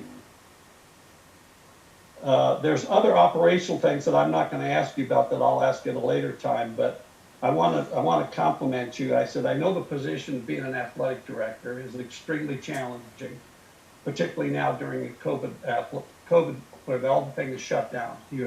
People are asking you about schedules and teams and all kinds of stuff, transportation, and I want to commend you for your hard work, because I know that you have classes to teach, you're a senior class advisor, and you're the athletic director. But as athletic director, I want to impress upon you that that's your protection of the brand, the traditions, and the culture of Vasquez Athletics. And I want to make sure that the opportunity for our students to participate in athletics, that's our biggest draw. It's one of our best programs. As far as size goes, the number of students participate, and the better we can get that rebuilt, back on track, back to where we're competitive in our leagues, and the kids have that winning sensation, that everybody will be coming back to the games, football, basketball, baseball, volleyball, the whole thing. So please continue to do your best, and thank you for your hard work and your students. I appreciate it very much, and I'd be glad to work with you in whatever way I can to formulate that and decorating that gym in the best interest of Mustang Athletics. Thank you, and continue your hard work. Thank you, Tim. Thank you. I'm not going to say much, but thank you very much. And as a mother of a very good athlete for Vasquez High School in the past that has lots of names on those trophies, and now I have grandchildren that are 9 years old, they would love to see their dad's name on some of those pictures and trophies. Because there are some MVP awards from the Jensen family there, so I'd like them to be found as well for personal reasons. But I'm going to move on and thank you for your work. And Larry, if we could just have you work with Mr. Sparks and sort of bring together what the actual mascot is and have some conversations so there's no confusion and, you know, in all fair. Sure. I'd like to, Madam President. Madam President, can I follow up just before you leave, board members? There's quite a bit out there. I'll be very brief. I was brief the first time. 1 second, because Mr. King was going to say something. Okay, as long as I get an opportunity, Okay. I'll be it. Loop around one more time, but quickly. Yes, go ahead, Mr. King. Yeah, just a couple of comments. The first one is, Coach Sparks, just to clarify, you can't do anything about the past. I don't know how that messaging got misconstrued, but I do have a superintendent's fund. And as I walk through classrooms, I have, you know, helped out teachers with different things. And I take from that fund to do that. So I like with the video production classes, with some technology pieces, there's different times where I see need and have helped out. So somehow that dropped off. It's the first time I've seen this beautification project when we spoke a little bit ago. And I also offered up to the principals in terms of logos at the beginning of the school year that I did have some funding for things like that. So, you know, the board, myself, we would love to support something like that. So let's talk further with Mr. Brockway and we'll sit down and see what needs there might be. Having said that, I do recall the board discussion last year. I don't remember what month it was regarding the floor logo, and just want to remind the board what we discussed at that time was two things. One was we made a decision that we wouldn't spend money, and this might be what you remember, Sparks, perhaps, I'm not sure, but we would not spend money redoing the floor until it came up on the natural due to wear and tear. So as the floor became due for a refinish, we would address the logo issue at that time on the natural as opposed to taking off a layer, so to speak, and then you know, early in the life cycle of the floor and losing some amount of years on it as opposed to waiting until it came up, as I said, on the natural. The second discussion we had with the board was regarding the logo. And that discussion was that we would put it back where it belongs, as you said, Mr. Sparks, with the students, and with them, we would get some input on what they would like for the logo. Sounds like you've done that work. And so what I would suggest, Madam President, is that on the 28th, because there's a logo involved, and there's been previous board discussion on the logo, it seems appropriate to bring that piece back to the board on the 28th so we don't slow your group's work down. We don't want to slow that down. So that's the next board meeting. It looks like you already have your renditions, and I think we can bring them up on a formal meeting. So thank you, Madam President.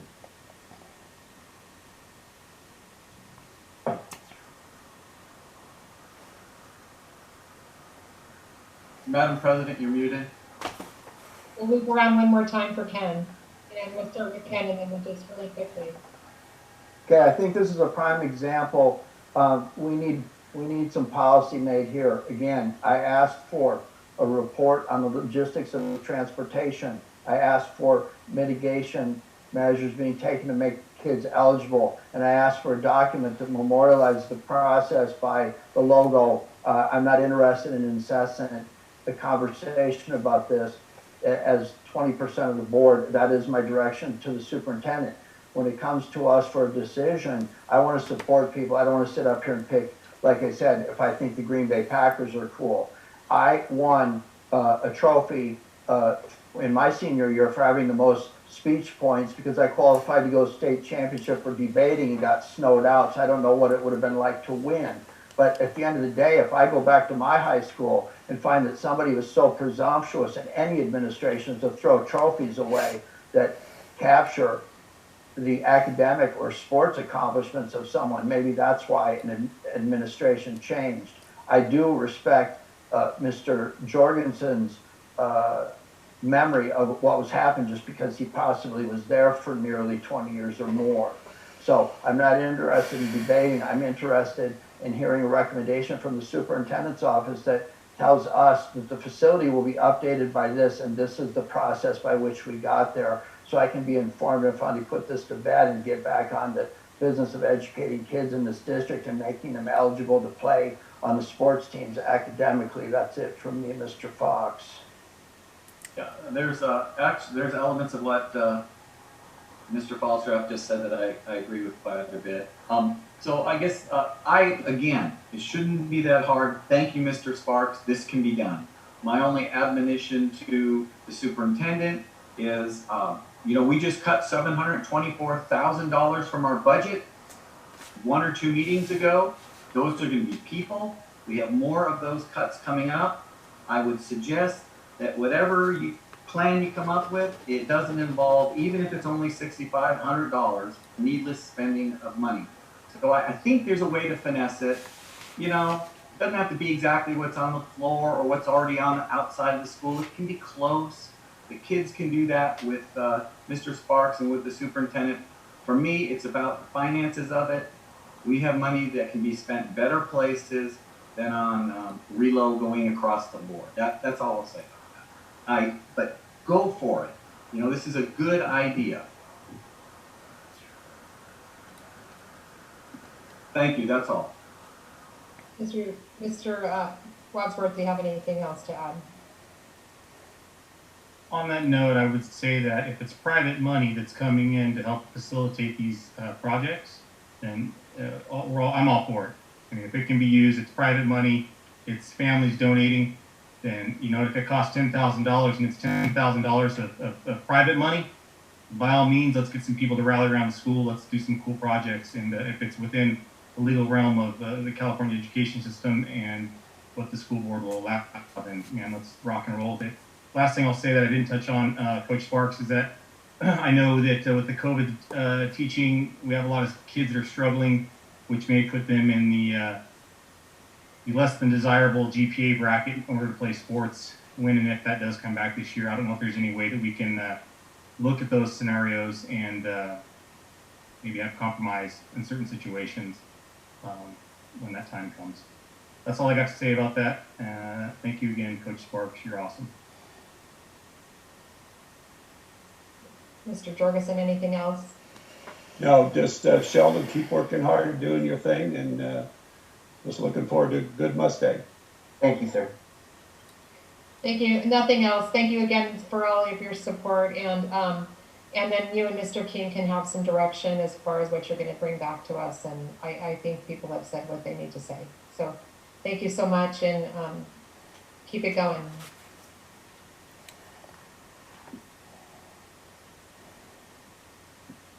Okay, next we have approval of resolution motion to move this in. Madam President, Sure. just a point of order. If you go look at the agenda, 11A is a MOU. Oh, I missed that one. I'm sorry. You're fine. Okay, I'm looking at my notes, but I don't have that one in my notes. Okay, then we'll go ahead with the MOU between ADA and the Acton-Nacogdoches Unified School District. Can I get a motion? Tim Jorgensen moves. Can I get a second? With seconds. Okay, I'll turn it over to Mr. King. Thank you so much. So we have Ms. Kim Shaw here if the board has any questions, but essentially, board, we're recommending that you approve the MOU between the school district and the Acton-Nacogdoches Teachers Association as presented, and this will allow our TK through 4 special day classes to resume. Having said that, in accordance with our current practices and the Department of Public Health, we don't plan on doing that until it's safe to do so. But your approval of this item will allow us to do so when it is safe. Thank you. Discussion, Mr. Fallsgraf. Nothing for me. Mr. Fox. Nothing for me. Self-explanatory. Thank you. And Mr. Wadsworth. Nothing for me, thank you. And Mr. Jorgensen. Nothing, thank you. I do not have any questions or comments either, so we're going to go ahead and call for the vote. Mr. Fallsgraf. Fallsgraf, aye. Mike Fox, aye. Chad Wadsworth, aye. Tim Jorgensen, aye.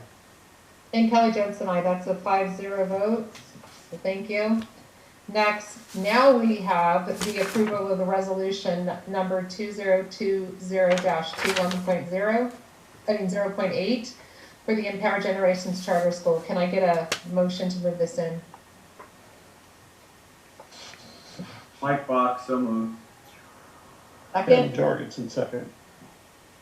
We'll turn this over to Mr. King.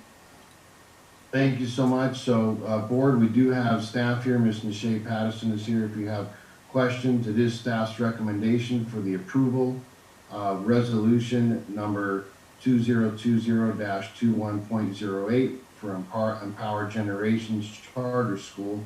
I know you've read the attached resolution that includes a piece on a WEO, which was not which is not recommended by staff, and there was a legal document added to the board's executive summary just today. So I did make note of that at the beginning of the agenda, that there was a one piece added to your executive summary, and this would be the item that applies to. So thank you. And with that, I'll turn it over to you, Madam President. Go ahead and open this up for discussion. We'll start with Mr. Fallsgraf. Okay, I have a lot of skin in this game. I think the questions that I've asked charters along the way have kind of set a standard for what others can expect. I'm not accustomed to having resolutions that recommend or approval of one thing while the denial of something else. I personally, if it were me, I would table this and do some housekeeping on the front end of that document. I'm also severely disappointed that the board is not given the documents it needs to be fully informed on a decision until the day of the decision. Mr. Fox.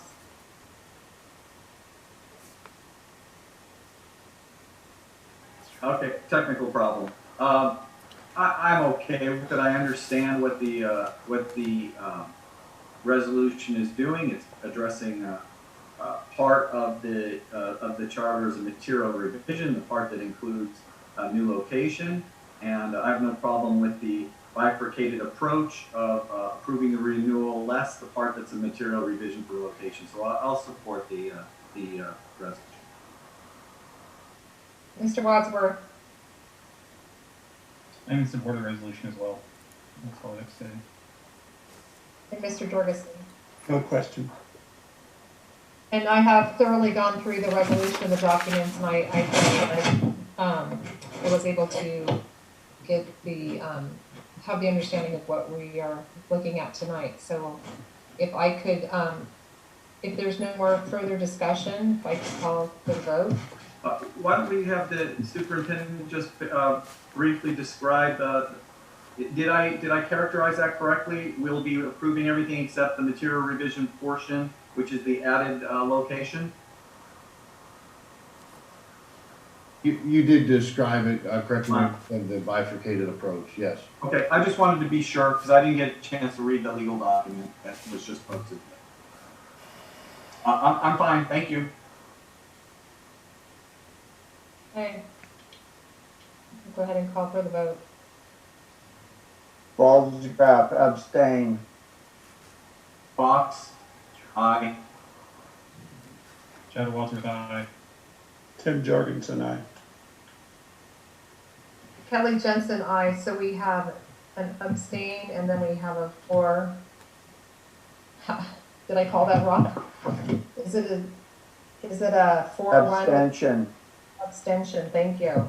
I don't know what number to call first, like strikes and balls in baseball, and mix those up too. Don't tell Mr. Spark. So, the vote carries. Next we have, on the agenda, we have the I-Lead Charter School Resolution, number 2020-2109. Can I get a motion to move this in? Ballsgraf, move. Can I get a second? Seconds. We'll turn this over to Mr. King. Okay, thank you very much. There was a lot of preparation. The board understood that there was an extension of time that was tied to this particular charter vote. It allowed for further information and questions to be answered by I-Lead staff to the board. Those questions and answers were provided in only a written format back and forth. So hopefully that helped answer some of the board's questions. We do have staff here if there are any further questions, and it is staff's recommendation for the approval of the petition based on the following that you read through and the attached document. Thank you. We'll go open it for discussion, starting with Mr. Paulsgraf. Hold on, can I just slip? Well done, Ms. Spence. Well done. The next one is Mary Johnson. Okay, can you hear me? Yes, I can, and you have 3 minutes. Thank you, President Jensen and board members. My name is Mary Johnson, and I'm not a parent. I have no kids in school at I-Lead Agua Dulce. I'm a resident of Agua Dulce, and I'm active within the community, holding a position on the Agua Dulce Town Council, active in the Agua Dulce Women's Club, and proudly serving on the board of directors of I-Lead Agua Dulce. In 2018, when the Acton Agua Dulce Unified School District Board authorized the original petition for I-Lead Agua Dulce, the petition indicated the grades to be served as K through 12. When the school first opened, grades served were K through 6. Subsequently, each year, an upper grade was added. Currently, the grades are K through 8. Many of the families choosing I-Lead Agua Dulce have been planning to have their children stay enrolled within the I-Lead Agua Dulce charter through their high school years. Over the 3 years original authorization, I-Lead Agua Dulce has shown fiscal responsibility, school progress, and success. There's been a steady increase in ADA as a new grade is added each year. Additionally, learners within the beginning grades of K through kindergarten and TK have shown significant growth. The quick transition to distance learning when the pandemic forced all California schools to close their physical locations was highly successful. Both learners and facilitators were familiar with technology within the classroom, so using that technology for distance learning was carried out seamlessly. One of the downsides of the initial 3-year authorization is that it limits the learning statistics that can only be calculated over a period of time. The trend is upward, and that trend will continue.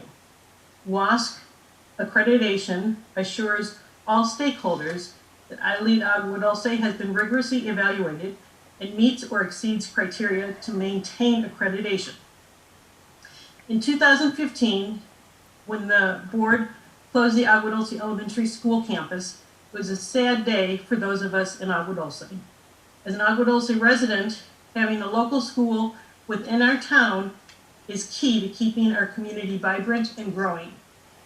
I-Lead Agua Dulce serves an important segment of our community, those who want a project-based learning setting and something other than the traditional classroom. Having that choice for education allows families to choose the best option for their children. School choice offers hope for those families where their children don't thrive in a traditional classroom setting. I thank you for the Acton Agua Dulce Unified School Board authorization for the initial I-Lead Agua Dulce Charter in 2018 and I urge you to renew the charter for another 5 years, serving K through 12. So,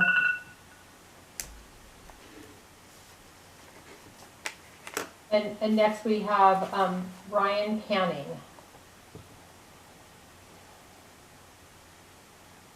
Hi, thank you, board members, for this moment to talk about renewal for the charter school, ILEAD. I'm a longtime resident and a voting constituent of Agua Dulce. I've been here since 1978, and my property actually is adjacent to the Agua Dulce school. I went to that school starting in 1983, and over the years I've watched that school. 20 years after I was there, I watched my nephew go to that school, and one of the alarming things that I saw over 2 decades of time was it seemed like our school was always put to the wayside. There was no improvements that I ever noticed.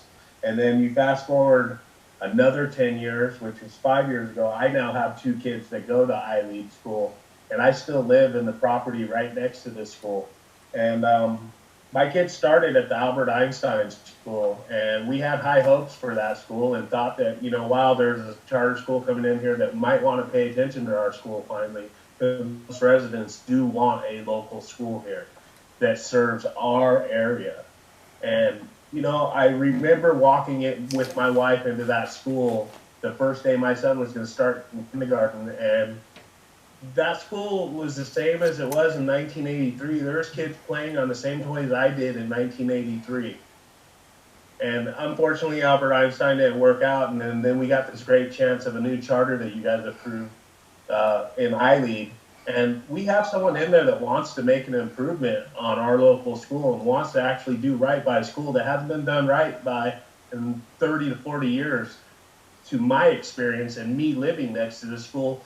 Driving by it every day when I go to work, I look at that school. I watched kids for 3 decades playing on the same stuff, no improvements, and we have someone in there that wants to make an improvement. And I implore you guys to please renew that charter. We're here because we do want our kids to go through 12th grade.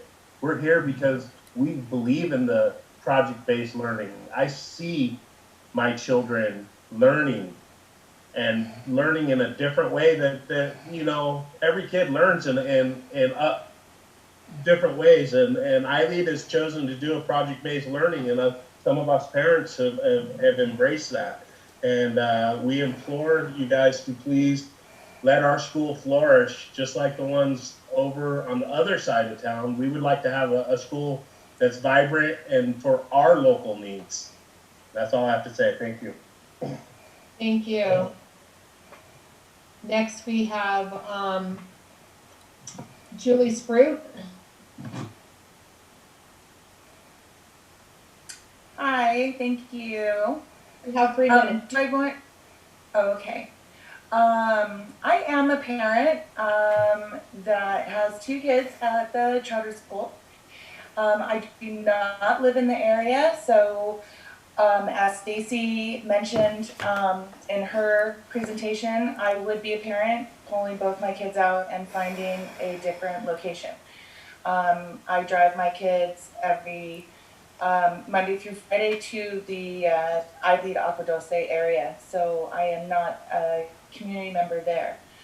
And I just want you to know, I have 2 children, one with an IEP and one who has social emotional, I guess, that needs to be addressed. And ILEAD Agua Dulce has definitely addressed these issues with both my students, and both of them are thriving. They are thriving through the project-based learning. They are involved with developing their goals, which is discussed amongst with teachers.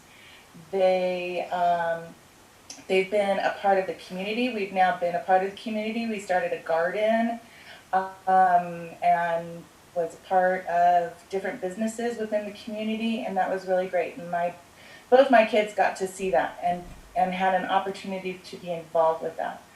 And so ILEAD has done an exceptional job with maintaining my child's IEP goals and executing services. And I think it's a very I think their approach to education is right on target, at least for my children. And I know I can speak for other parents, although they're not here, but their social emotional, how they approach that with each student on an individual level is very important to many of the parents there. And a traditional classroom just does not provide that. And so I hope that everybody will vote to renew iLead because it's very important for my children and my family. Thank you. Thank you. And last we have Anita Shears. Is Anita Shears here? Yes, I'm here. You have 3 minutes. Okay, thank you. First, I'd like to say hi, Mr. Sparks. It's been a very, very, very long time since I've seen you. Mr. Sparks was actually my daughter's history teacher when he was at SCBI, and now we're at iLead Aadusd. Well, I would just really want to implore the board to take a deep consideration for our real extreme need and want to have this option of learning in the community of Aadusd. I mean, that particular location is extremely unique for parents like me. Like, excuse me, I am a little winded. I'm isolating from COVID, so I gotta go slow. Hold on. It's a very unique situation for people like me because I'm in Canyon Country. So I'm in Santa Clarita, so I'm a parent that is coming outside of the district to support the school. But really what I love about it is location. I love where it is. I love, for example, instructors or facilitators like Ms. Bybee who like really take a hands-on approach to outdoor learning, really wrangling in the beauty and the jewel of that school and its location and where it is, and like what we're able to provide for kids and families being project-based learning in a space like that under the leadership of Ms. Vladimir. I mean, we've been doing some pretty robust things as far as like coming in, moving right away. We have a registered 4-H club. We're bringing Lego robotics there. We've done a lot in a little bit of time, and not to mention our WASP accreditation. And also, we've had experience doing this before as an iLead family. We've had some of our challenges. I'm not going to say by far that we're perfect in everything that we do, but we've been around for some time now in the charter scene. We have integrity. We really value freedom. We value this collective mentality amongst parents and staff and facilitators. And we really want to be there. We love the space. We love that the community loves us. We've been a part of it. And we just really want the opportunity to be able to feel like we can have something that matters to us and that supports us and reflects the things that we care about. And we can add value to the district by continuing to see us thrive and grow and have something like that in your district as an option for anybody, wherever they want to commute or drive from or be local with, to be a part of something like that. So that's all I'd like to say. Thank you, guys. Thank you. Thank you very much. I'm not aware of any other comments. Mr. King, do you know of any other comments? No, that was, as far as I know, that's it. If there's, I do. Yeah, anyone else that can. I do. So now we'll go around for discussion and we'll start with Mr. Falsgraf. Great. Thank you. Backing up a little bit. Empower generations. Also, iLead. Don't read anything into my last vote. It was more about process and procedure internally than it was. My support for you is unfailing, and I think you all know that. Now let's talk about iLead Aadusd. I think the elephant in the room here is the fact that the LACO office told us in 2013 in a FICMAT report that charters in our own community could become competitive and cause a problem financially ultimately. And I'm not here to say that that's either true or false. What I am here is to look at the track record as I know it. First off, if there's someone to blame for us being here 3 years later instead of 5, we wouldn't be voting if it wasn't for me. And the problem is that AEA failed over there after the district could not keep the school open, because bottom line, you can't have 140 kids in that school and have the overhead and everything that the school district had and have it be successful. And that's unfortunate. And that is, that's not a slight to the Aadusd community. So Einstein came in. One of my children went to Einstein. It was a wonderful place, but when you started having multiple authorizers and one being wanting a school there and somebody else not wanting it there, and a blending of different schools into an organization or something, it turned very messy. And there were people that did not want anything but a district school over there, and there were people that wanted a district school over there, a public school, and charters are public schools. So I refused to vote for 5 years. I said, I'll give you 3. My reasoning was this: I challenged ILEAD to operate with an enrollment of what appeared was going to be 100 students, where anybody that worked over there at 140 had failed in the past. I said that I didn't expect that their enrollment would increase dramatically in the first year, obviously, that you might see some increases, and they would report that back to us in year 2, and then finally year 3, you would start seeing increases, you would start seeing market share being captured, and you would ultimately start seeing the kind of testimonies about kids being impacted or provided education in the numerous emails that I have received, many that I have received. And the bottom line, the end was, I was asking ILEAD to show the corporate capacity to take on and give kids an adequate education when the numbers financially may not be there to do that. So during the first hearing, it's been so long since I forget, and as always, I respect the fact that ILEAD has their own staff, but I always call Dawn up because the buck stops with Dawn and Amber. And I asked Dawn the hardest questions. In fact, my track record of being a charter destroyer started with asking Dawn questions that she could answer, and that's the bottom line with me. You get my support if you can answer my questions, you give me the information I need.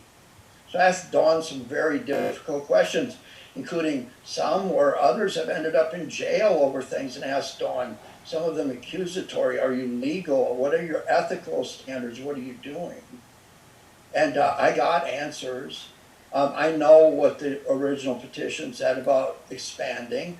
I don't expect that someone will tell me that I'm going to go to work at Wiener Schnitzel, which, by the way, you can tell I love Wiener Schnitzel, but no one's going to tell me where I'm going to go to work tomorrow and what I'm going to make and what my future is and what my promise is and what puzzle piece I'm intended to fit into. That didn't work out 60 years later, people, with me. So I respect choice. Something else I respect is I respect Mary, who's on the Acton Town Council, as an active piece of Agua Dulce, excuse me. I'm sorry, Mary, you can chase me down later. Acton's a great place.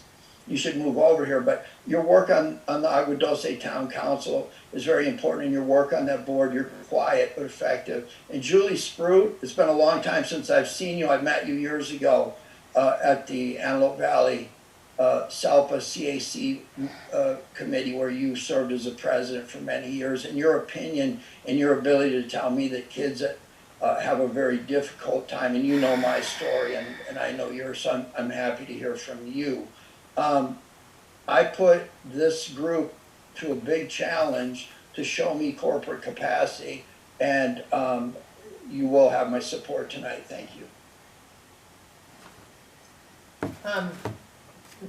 Mr. Fox.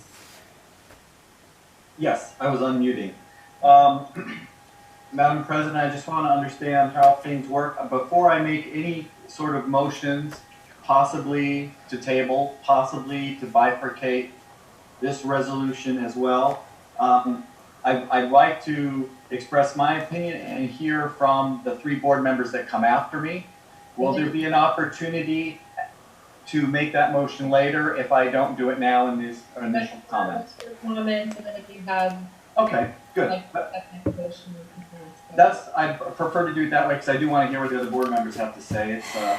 we don't discuss these things until we're here, so we don't hear each other until now. So first, I'd like to say that I read the emails, I hear from the parents, I understand what you're asking, I appreciate what you're asking. I would also say that I've always been a supporter of school choice and parent choice. I think that parents know better where their kids will do well than administrators or board members, for that matter. And I voted for the original the original Aadusd Meeting Einstein School, an elementary school, and I voted for this petition for the 3 years. However, I have concerns, large concerns. The school I voted for, and for the duration I voted for, it was 3 years, it was 261 kids, of which 20% will be distance learners. So I voted for a program that put about 200 kids on the Aadusd campus. And I voted for a program that went to 8th grade. Today, because that was the period of performance that was before me. Today, this petition calls for 420 students on that campus, and obviously through 12th grade. Additionally, because of charter law now, no more than 20% can be remote. So somewhere between 0 and 20% are going to be remote, and we're talking about 420 kids at the end of year 5. And unlike a public school, which has minimum square footage requirements, a charter school does not, and so it's unclear how many people will be housed on that campus. So it's my point is it's a very, very different petition. Now it's going up to 12th grade in the period of performance, and it's much larger. For scale, High Desert School is 273 students, and Vasquez High School is 352 students. So one of the problems I have with this is it's over the top as far as I'm concerned in terms of use and potential wear and tear in the facility. Notwithstanding the facility aspects, as I said, when I voted for it, I was voting for a program that went through K through 8. We didn't know if it, as Mr. Falsgraf said, if it even survived 1 or 2 years. Now we're voting for something different. For me, it's a material revision. We're adding grade levels. And as a material revision, under new charter law, 1505 and 1507, it is legal, and I would say it's always been appropriate, we just couldn't do it before, to consider the impacts on the other schools in the district. Now, somebody said earlier, I was listening, that just a small fraction of the students are local students. Per the district's count, there's 250 students there, 150 of them are local. I've got my camera on. So that's 65%. Not a small fraction. And so when we talk about under AB 1505 and 1507, potential implications to other schools in the district, that's very relevant. I do understand the desire of folks to create iLead SCV that's on the west side of the valley, on the east side of the valley in our community. I understand that. However, that goes to the size of the program at the school that as I said, I think is too large, and also to where I'll get to, which I believe is the very deleterious impacts on the rest of the district schools. Now, because somebody, one of the previous speakers kind of went there, I understand. The SCV school is, depends what website you check, the SCVI school. Some early websites I looked at said 500. The California website says 1,000 students. It doesn't matter whether it's 500 or 1,000. That's located in a district boundary in which the high school district alone has 22,000 students. And the elementary districts would have approximately the same. One's K through 6, the other is 7 through 12. And so you're talking about 1,000 kids out of 50,000. What you're asking us, and they can very, very, very easily coexist and be mutually beneficial to one another. What you're talking about here is a district whose entire enrollment is 900 plus the 150 that are at the iLeads campus. We're talking about a district of 1,000 students. And in 1,000 students, you know, top level, I do not believe that two entities can provide a comprehensive education to 1,000 students. Two elementary schools, I agree with. Normally elementary schools have smaller populations. You don't need differentiated credentials. Once you start going up into junior high, and certainly at the high school level, that's where my exception is, and that's where the material revision is, you need a greater mass of students. We need a greater mass of students to provide a comprehensive education because of the credentialing requirements. And so we're talking about a student body that's 1,000 people and trying to support 2 independent elementary schools, 2 independent junior high schools, and 2 independent high schools. And somehow, one is not supposed to be affecting the other, and they're both supposed to thrive. I do not believe, and in 1505 and 1507 say that we can consider this, that there'll be no deleterious impact on Vasquez High School in particular, to a lesser extent, but that cat's already out of the bag, High Desert School. And why do I say that? There's only 270 high schoolers at Vasquez High School. I'm sorry, 350. Our ability to provide a comprehensive education there, the sports programs you heard before, but also AP classes, a variety of classes, a variety of electives. You can't do it with less students. And so by bifurcating and fragmenting the student body, we end up weakening tremendously Vasquez High School, and I'm not convinced yet that the Aadusd program would work. Maybe it would because it's a different kind of program, perhaps. So for me, this is very, very fundamental about just too big a program within too small of a student body and deleteriously affecting the high school. Now, we talked a little bit earlier about, you know, private money and the floor, and trust me, we've already cut $720,000 out of the budget last year. There'll be more cuts next year. Programs are at risk. Courses, offerings are at risk. Sports teams are at risk. Providing buses for sports teams are at risk. They're all going. We cannot afford to fragment the student body.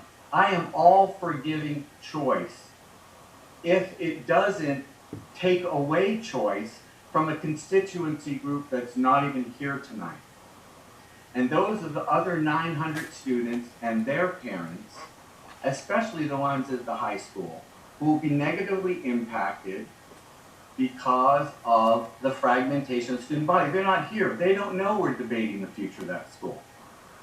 They don't know that we're debating the future of Vasquez High School as we talk about this program. And we are. Currently, you have 150 of our students, 250 students total, K through 8. Our own population in that demographic, K through 8, is somewhere around 500 or 600 students. So you're talking, as it is today, about 25%. Now, I am not trying to force anybody to send their kids to local schools. I am not. And I don't expect you guys to. I'm looking 5 years out. I'm looking 10 years out when the next renewal comes around. I'm looking to not have Vasquez High School or any of the district schools shrink any further. The fact is the community only has 1,000 students and it's shrinking. And it's just top level math and management of math and money that suggests that you cannot run and have two healthy programs that are essentially duplicative. I understand that people like project-based learning, but we're talking about lost accredited high schools making A through G curriculum with honors and advanced academic programming. We're all doing that. And it just, the math doesn't make sense when you're talking about 1,000 kids supporting two programs. And it saddens me to not be able to give you what you want with my vote, but I'm looking for the whole district. I'm looking for all those parents who aren't here tonight. Parents who a year or two from now are going to wonder why that AP class isn't there anymore, because you can't have an AP class with 5 kids in it. Can't afford it. Parents who wonder, okay, well, you can't afford a bus to take the varsity team to another school? No. In the old days, that same bus would take the JV and the varsity team. But now we only have a varsity team because there's not enough kids. And you can't send a bus for a handful of kids. Cart your own kids to the next event. That's what we're talking about here. That's the future. If our enrollment was growing, I'd say go for it. There's room for both and both programs to be healthy. But there isn't room for both programs to be healthy. And that's why, unfortunately, I can't get on board with expanding the program. So those, I just, I want folks to know transparently what my concerns are, the fact that I am looking out for the people who are here, but I'm also looking out for all the people who aren't.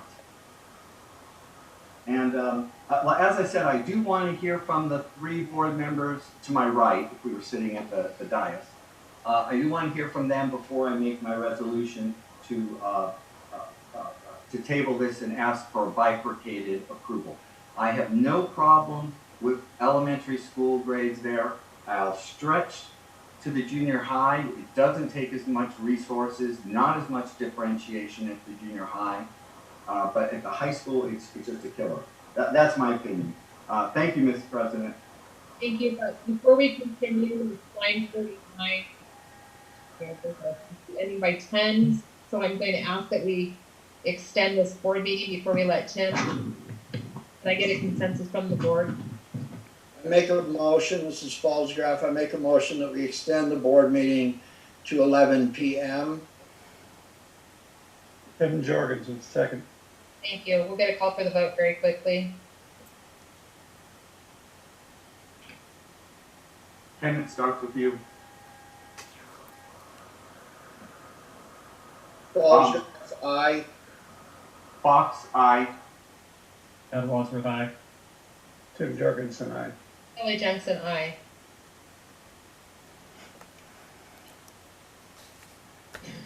Okay, we'll go ahead and continue our comments with Mr. Johnson.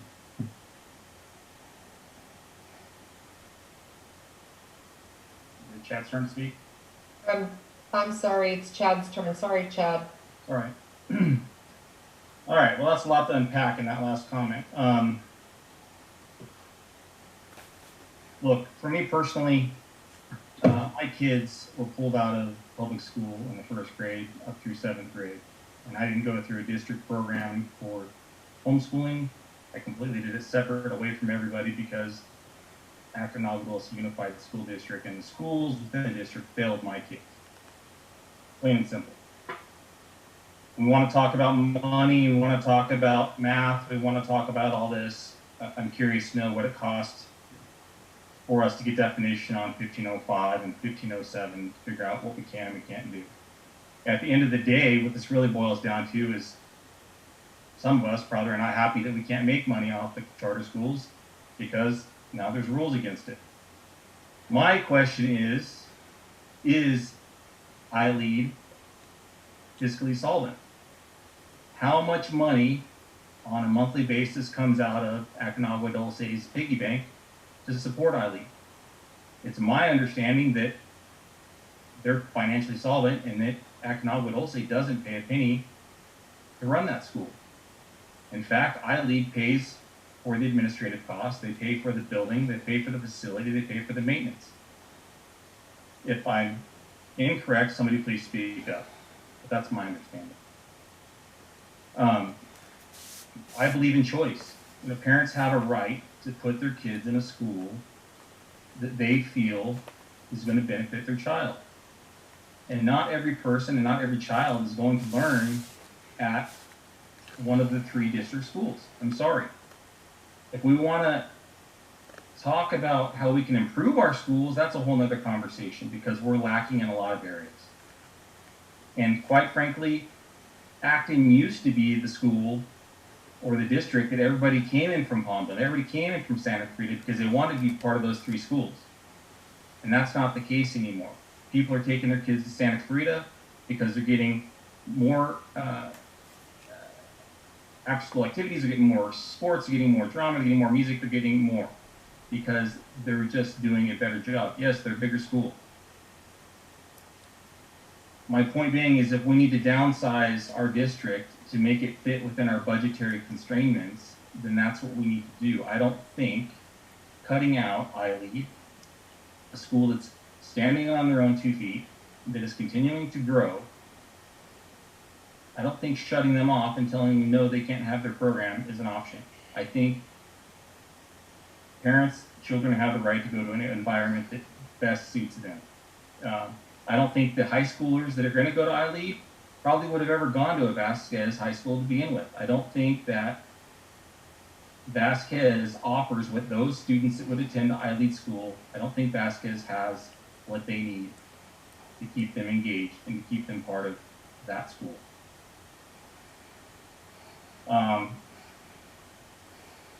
So for me, I support iLead 100%.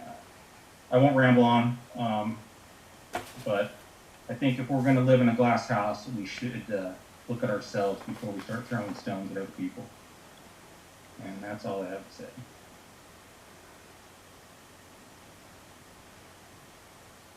Mr. Torgerson. Well, there's just lots going on here, and so I'm going to tag in the prior comments from my colleagues on the board. From the most recent one, I realized that there was an understanding that in the earlier agreement that there was an entity, iLead, and an entity, Aconcagua Dulce District, to authorize a school at our Agua Dulce Elementary School. And in that agreement, there was rent that was going to be provided by iLead to the district. Well, that's gone away. Under the new rules, we can't charge rent anymore. So there is no income for the district from the iLead authorization. There is the ability to recover oversight fees, but that is capped at 1%. And utility bills, water bills, electric bills, safety issues, things like that. If there are additional maintenance costs for that site and the district performs it, they can get reimbursed from iLead, but then again, that's capped at another %. So the total is 2%. So there is no incentive from a financial thing for iLead Agua Dulce as a benefit financially to the district. The concern is that there are expenses associated with the operation of that site that exceed, my concern, that exceed the 2% cap that we're allowed to recover. So in essence, we could be putting out dollars every school year to maintain the facility so that they could continue to use it. That's my understanding today. But going forward, in my discussions, and I did a walk around of the campus. I hadn't been on there for many years. When I was teaching, I went over there for a couple of staff meetings, but I went by and I walked around the campus and trying to visualize how this elementary designed campus for elementary level kids, physically and class and instruction wise, could be adapted to accommodate high school students. So I was looking at the numbers and I realized that there are approximately 252 students. 100 of them are from outside the district. I didn't realize it was 152 in-district students. I thought it was much lower than that. I was corrected by that by the superintendent. But as they introduce a new grade level, there's 30 ninth grade students. If they went to high school, well then there's 30 more students coming in on the bottom end. So every year for the next 3 years, they would be adding 60 students to the student population. So getting back to what Mr. Fox had alluded to, that in the vicinity of 400 plus students would be on that campus. But then I went back and I looked, I said, well, wait a minute, they're doing distance learning. They're not in seat time classes because there aren't physically classrooms there for 400 plus kids. So I'm sitting there going, well, okay, so then there's the limit that 20% can be distance. The rest of them need to be seat time. So now we're backing down to 300 kids. And I'm like Mr. Fox, I was looking out 3 years out in advance. The first year maybe won't impact so bad, but 2 and 3 years down the road, that when we start doing this as the high school, there's a lot of problems with the site. The site is designed as an elementary campus. It has facilities for elementary students. And some of the questions that I had expressed to our superintendent to be forwarded to Ivy League is who's going to pay for the enhancements to accommodate high school level grade students for select classes like sciences, arts, physical education, because all of the apparatus that one of our commenters talked about are elementary apparatus. They're not high school apparatus. There's virtually nothing on the campus that's designed for nutrition break that kids would be going out participating on during physical education if they were having that or whatever. That it's all based on elementary level grades. The recess for elementary, I see all the apparatus there for recess through possibly 6th grade, maybe 7th grade a little bit. But when it came to the nutrition breaks for high school students, when they want to take a break from their classes, if they're on campus or if they're distance learning, they're going to go out and do what? The baskets are only 6 or 8 feet off the ground. They're not at the high school level, so they're going to be playing on elementary grade apparatus. So my concern is the financial exposure to upgrade the facility to accommodate high school level students.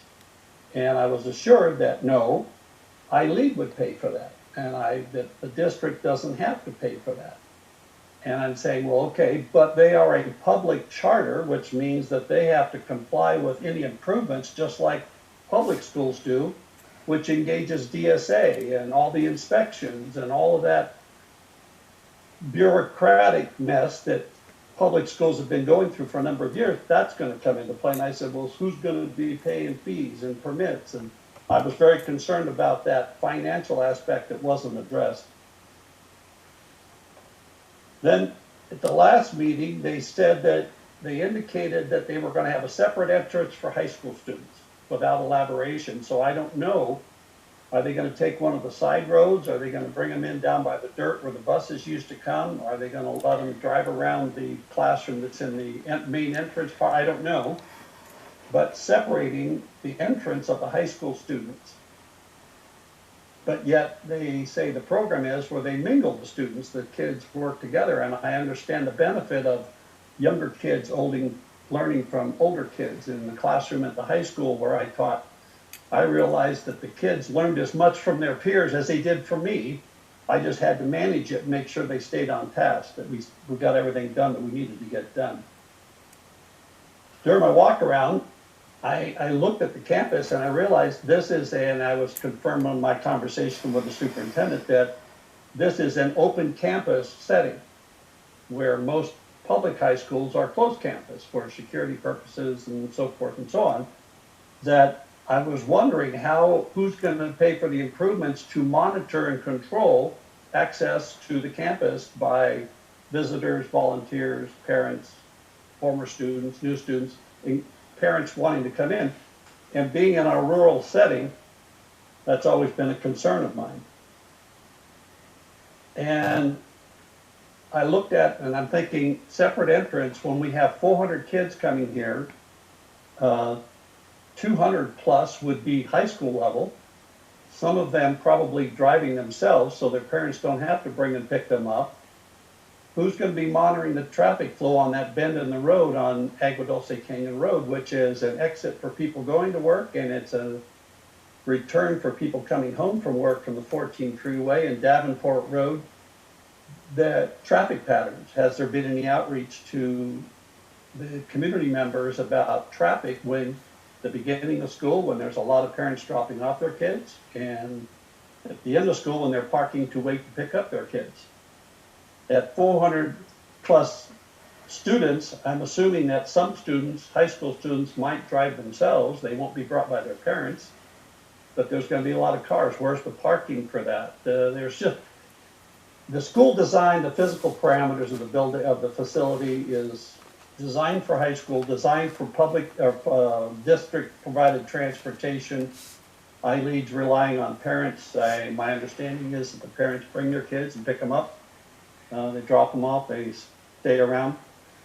And I was concerned that many of the students were going to be distance learning, which I know that distance learning is, it's an option. It's one that we're forced into by COVID, which we are finding out is quite frustrating. But yet our teachers and staff and hardworking students and our very patient parents are making it work to the best they can for the time being. But information suggests that that's not the best way to teach kids. Now, project-based, okay? Project-based is good, but it isn't the only thing. There has to be book time, there has to be experiment time for sciences, there needs to be, can't visualize how the facility can be adapted to accommodate A through G instruction for eligibility for University of California, the arts, drama, play, the choir, band, whatever. And I just have a lot of problems with that there's going to be some fiscal exposure, that who's going to pay for this, how is this going to happen, and are there going to be disenchantments when it can't get done? That being said, I have a lot of concern about duplication of services. Now, the high school at Vasquez has come a long way from when it was on its old campus, and it's continuing to grow and respond to the community. And I'm not saying every parent should have kids going to Vasquez High School, but it's making steady progress, and it's a fine place to educate students, in my mind. The opportunities for new programs, the facilities are there, the community is invested in facilities that can accommodate growth. If there's money and if there's ADA, if there's students to support that growth. We can't go back to the community and say, hey, we need to build this and add that. We got to make our own way, just like I-Lead has to make their own way. So I have lots of concerns. I have virtually no concerns with the continued progress and growth of the elementary through 8th grade. When they want to add the high school element to it, to me, I consider that a material revision, and that's where I'm stuck. So I'll leave it at that and move forward. Thank you. Thank you. A lot of discussion tonight, and my comments are going to be very, very brief. 3 years ago, the original petition did include a K-12, or TK through 12, with growing 29 students every year, and that's what's been happening here. Now, if you look at the chart, I can tell you it's around page 14, 16, somewhere in there in the original petition 3 years ago. It did have go out for 5 years, ending with the 8th grade or 9th grade. I'll have to double check, but it does grow 1 grade level every year. So I want to caution everyone that some of the laws that kind of have come up with 1505, 1507 comes into play after this original petition, talking about the fiscal impact of our school, of Vasquez High School that's been coming up. So with that, I think that it does not mean a materials revision because it is within the petition that they did 3 years ago. So with that is, Mike did ask that we go around one more time very quickly. I want to keep your comments if you have new ideas or you have other comments, but I don't think that we need to repeat some things that have been said if they don't need to be repeated. Mr. Goldfrapp? Madam President, it was my understanding that Mr. Fox was going to make some type of a motion. Let's get there first. Yes. We're going to loop it around one more time. I'm not asking for the vote. I'm saying anything else before we get to Mr. Fox. I'm interested in hearing Mr. Fox's motion is what I'm interested in. Thank you. Mr. Fox, do you want to make a motion?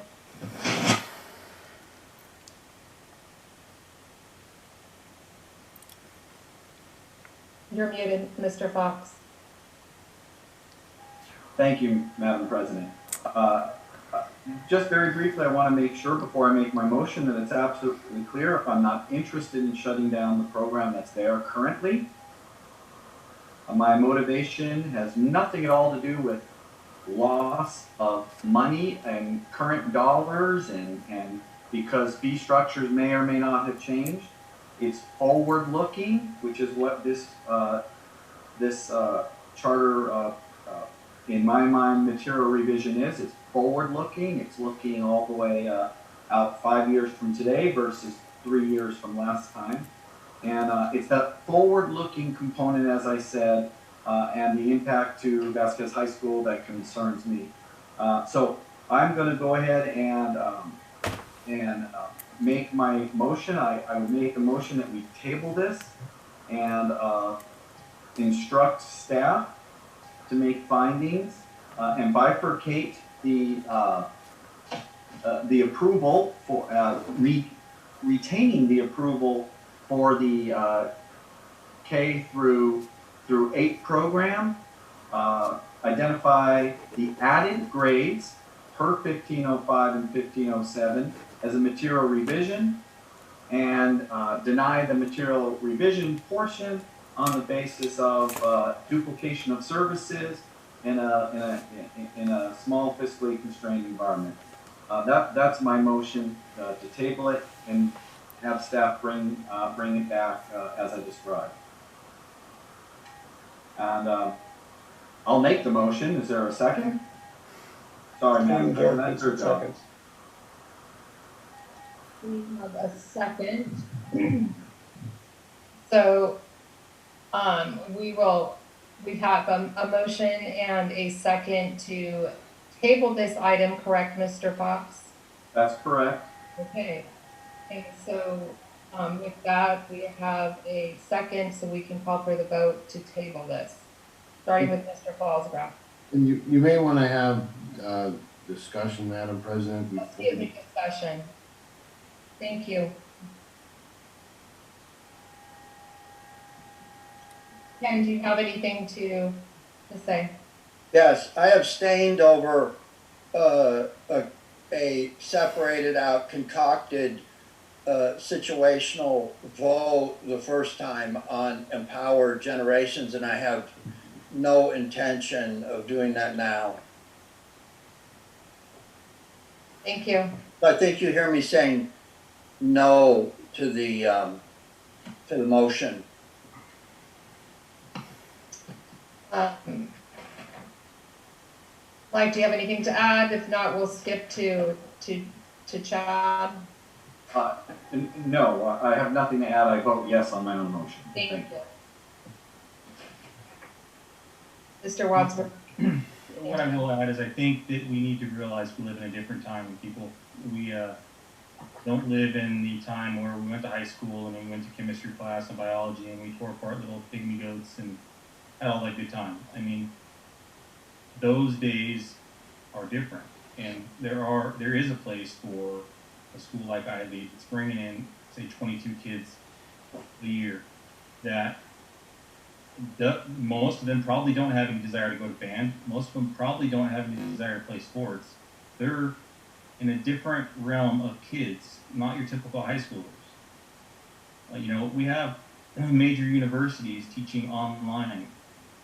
Online stuff, it's not like it's new. It's not just because COVID came around, all of a sudden we're all forced to learn online procedures. Acton Agua Dulce is behind in that technology. We have not put enough effort into it up until recent days. But to say that Aadusd can't run a successful school, whether it's distant learning or some in-school learning, you know, who's to say how many high schoolers are going to be in the school on in a given time on any day? It could be 10 one day and 5 the next day. We don't know for sure. But what I do know is that the facility has a cap on how many people can be in it.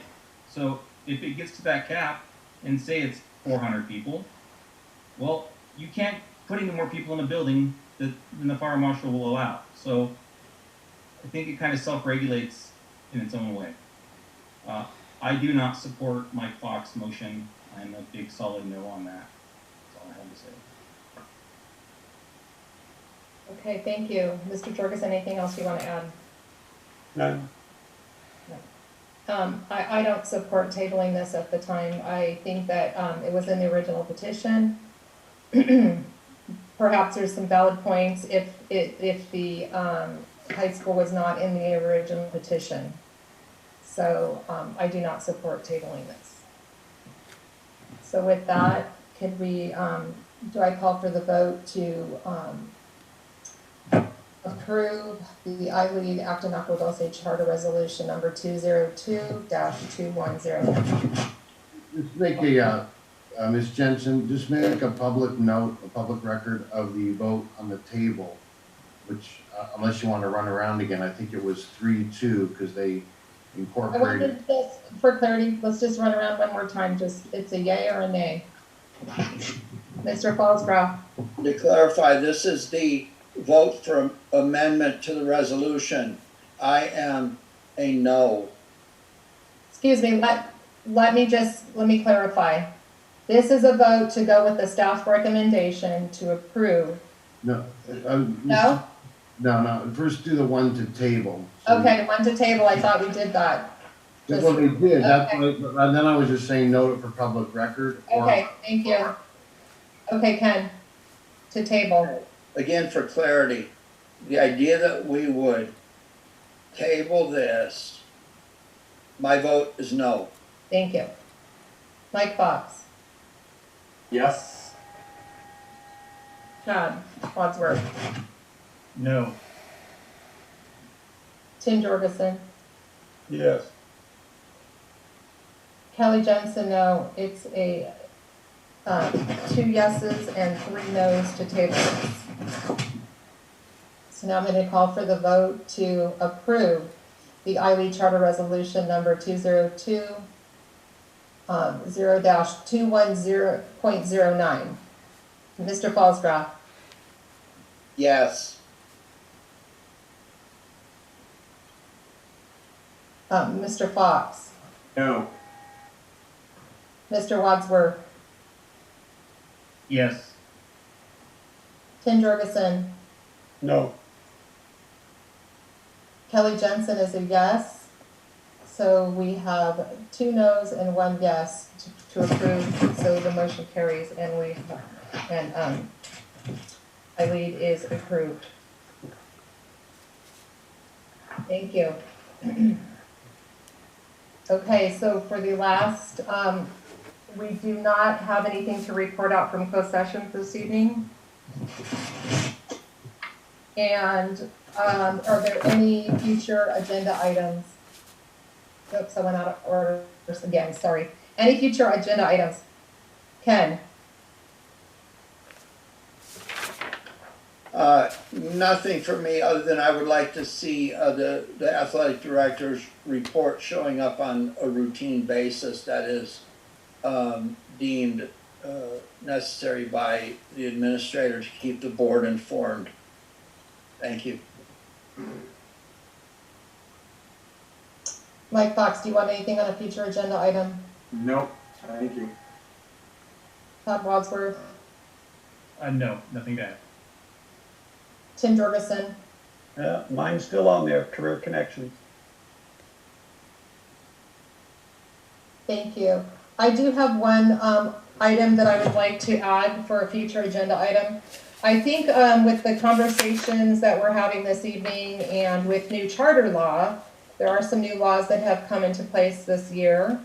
I think that we do have a handbook, we have new board members, we have things that I think that, and we do have a handbook that, but I think that we need to have a workshop as a board that we can have a session, of course, open to the public, perhaps on a Saturday to review new charter laws, to look at our handbooks so we can have some clarity around some of these discussions, because there is law, but there's also, just because things are worded a certain way, it makes people think you can't do something or you can do something. So I think it'd be important to get some law just for some clarity, and as we have other charters that we are renewing and coming before us, that we just have some training and some new conversation.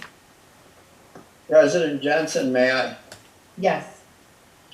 Yes, as you know, I attended the California School Board California Teachers Association webinar today about exactly this topic. It is very dismaying to have staff make a recommendation where you have bifurcated things and board members trying to determine what law is and what it is not. It erodes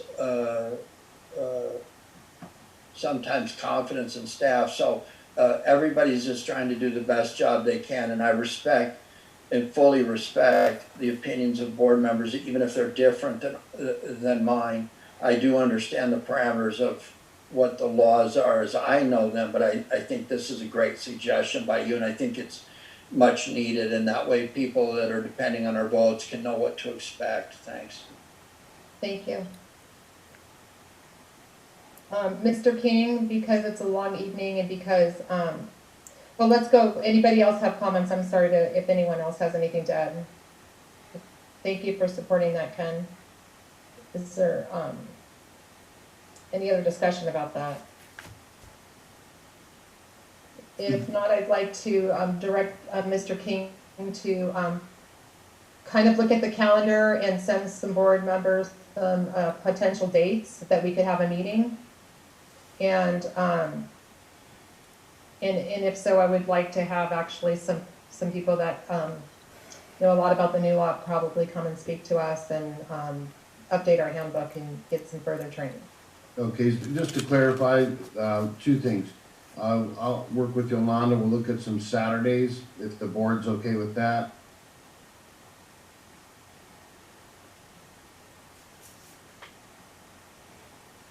As long as it's not Saturday the 6th, February 6th is out for me. Sure. Yeah. Okay, we'll put together a couple. Like 7th is out for me. I have to work. So. Okay. All right. We'll get together a couple, 3 Saturdays or so to share with the board to pick one, and then is the board okay? Number 2, with me working with board president for me to do the research on who might be a good professional person to come in. I have a couple of thoughts. Sounds like there were some good people today that you saw. Is the board good with that? Yes. I think a few of us did attend the training this afternoon, and so I think that there are some people that would probably do a great job, but. President? Yes. Yeah, I want objectivity. I don't want somebody pushing an association's point of view. I don't want somebody pushing a charter organization's point of view. I want an attorney that understands case law and where it's going, telling us what's real and what's not. Point well taken, Mr. Falsgraf. Okay, any further discussion? If not, I'll call for the vote to adjourn.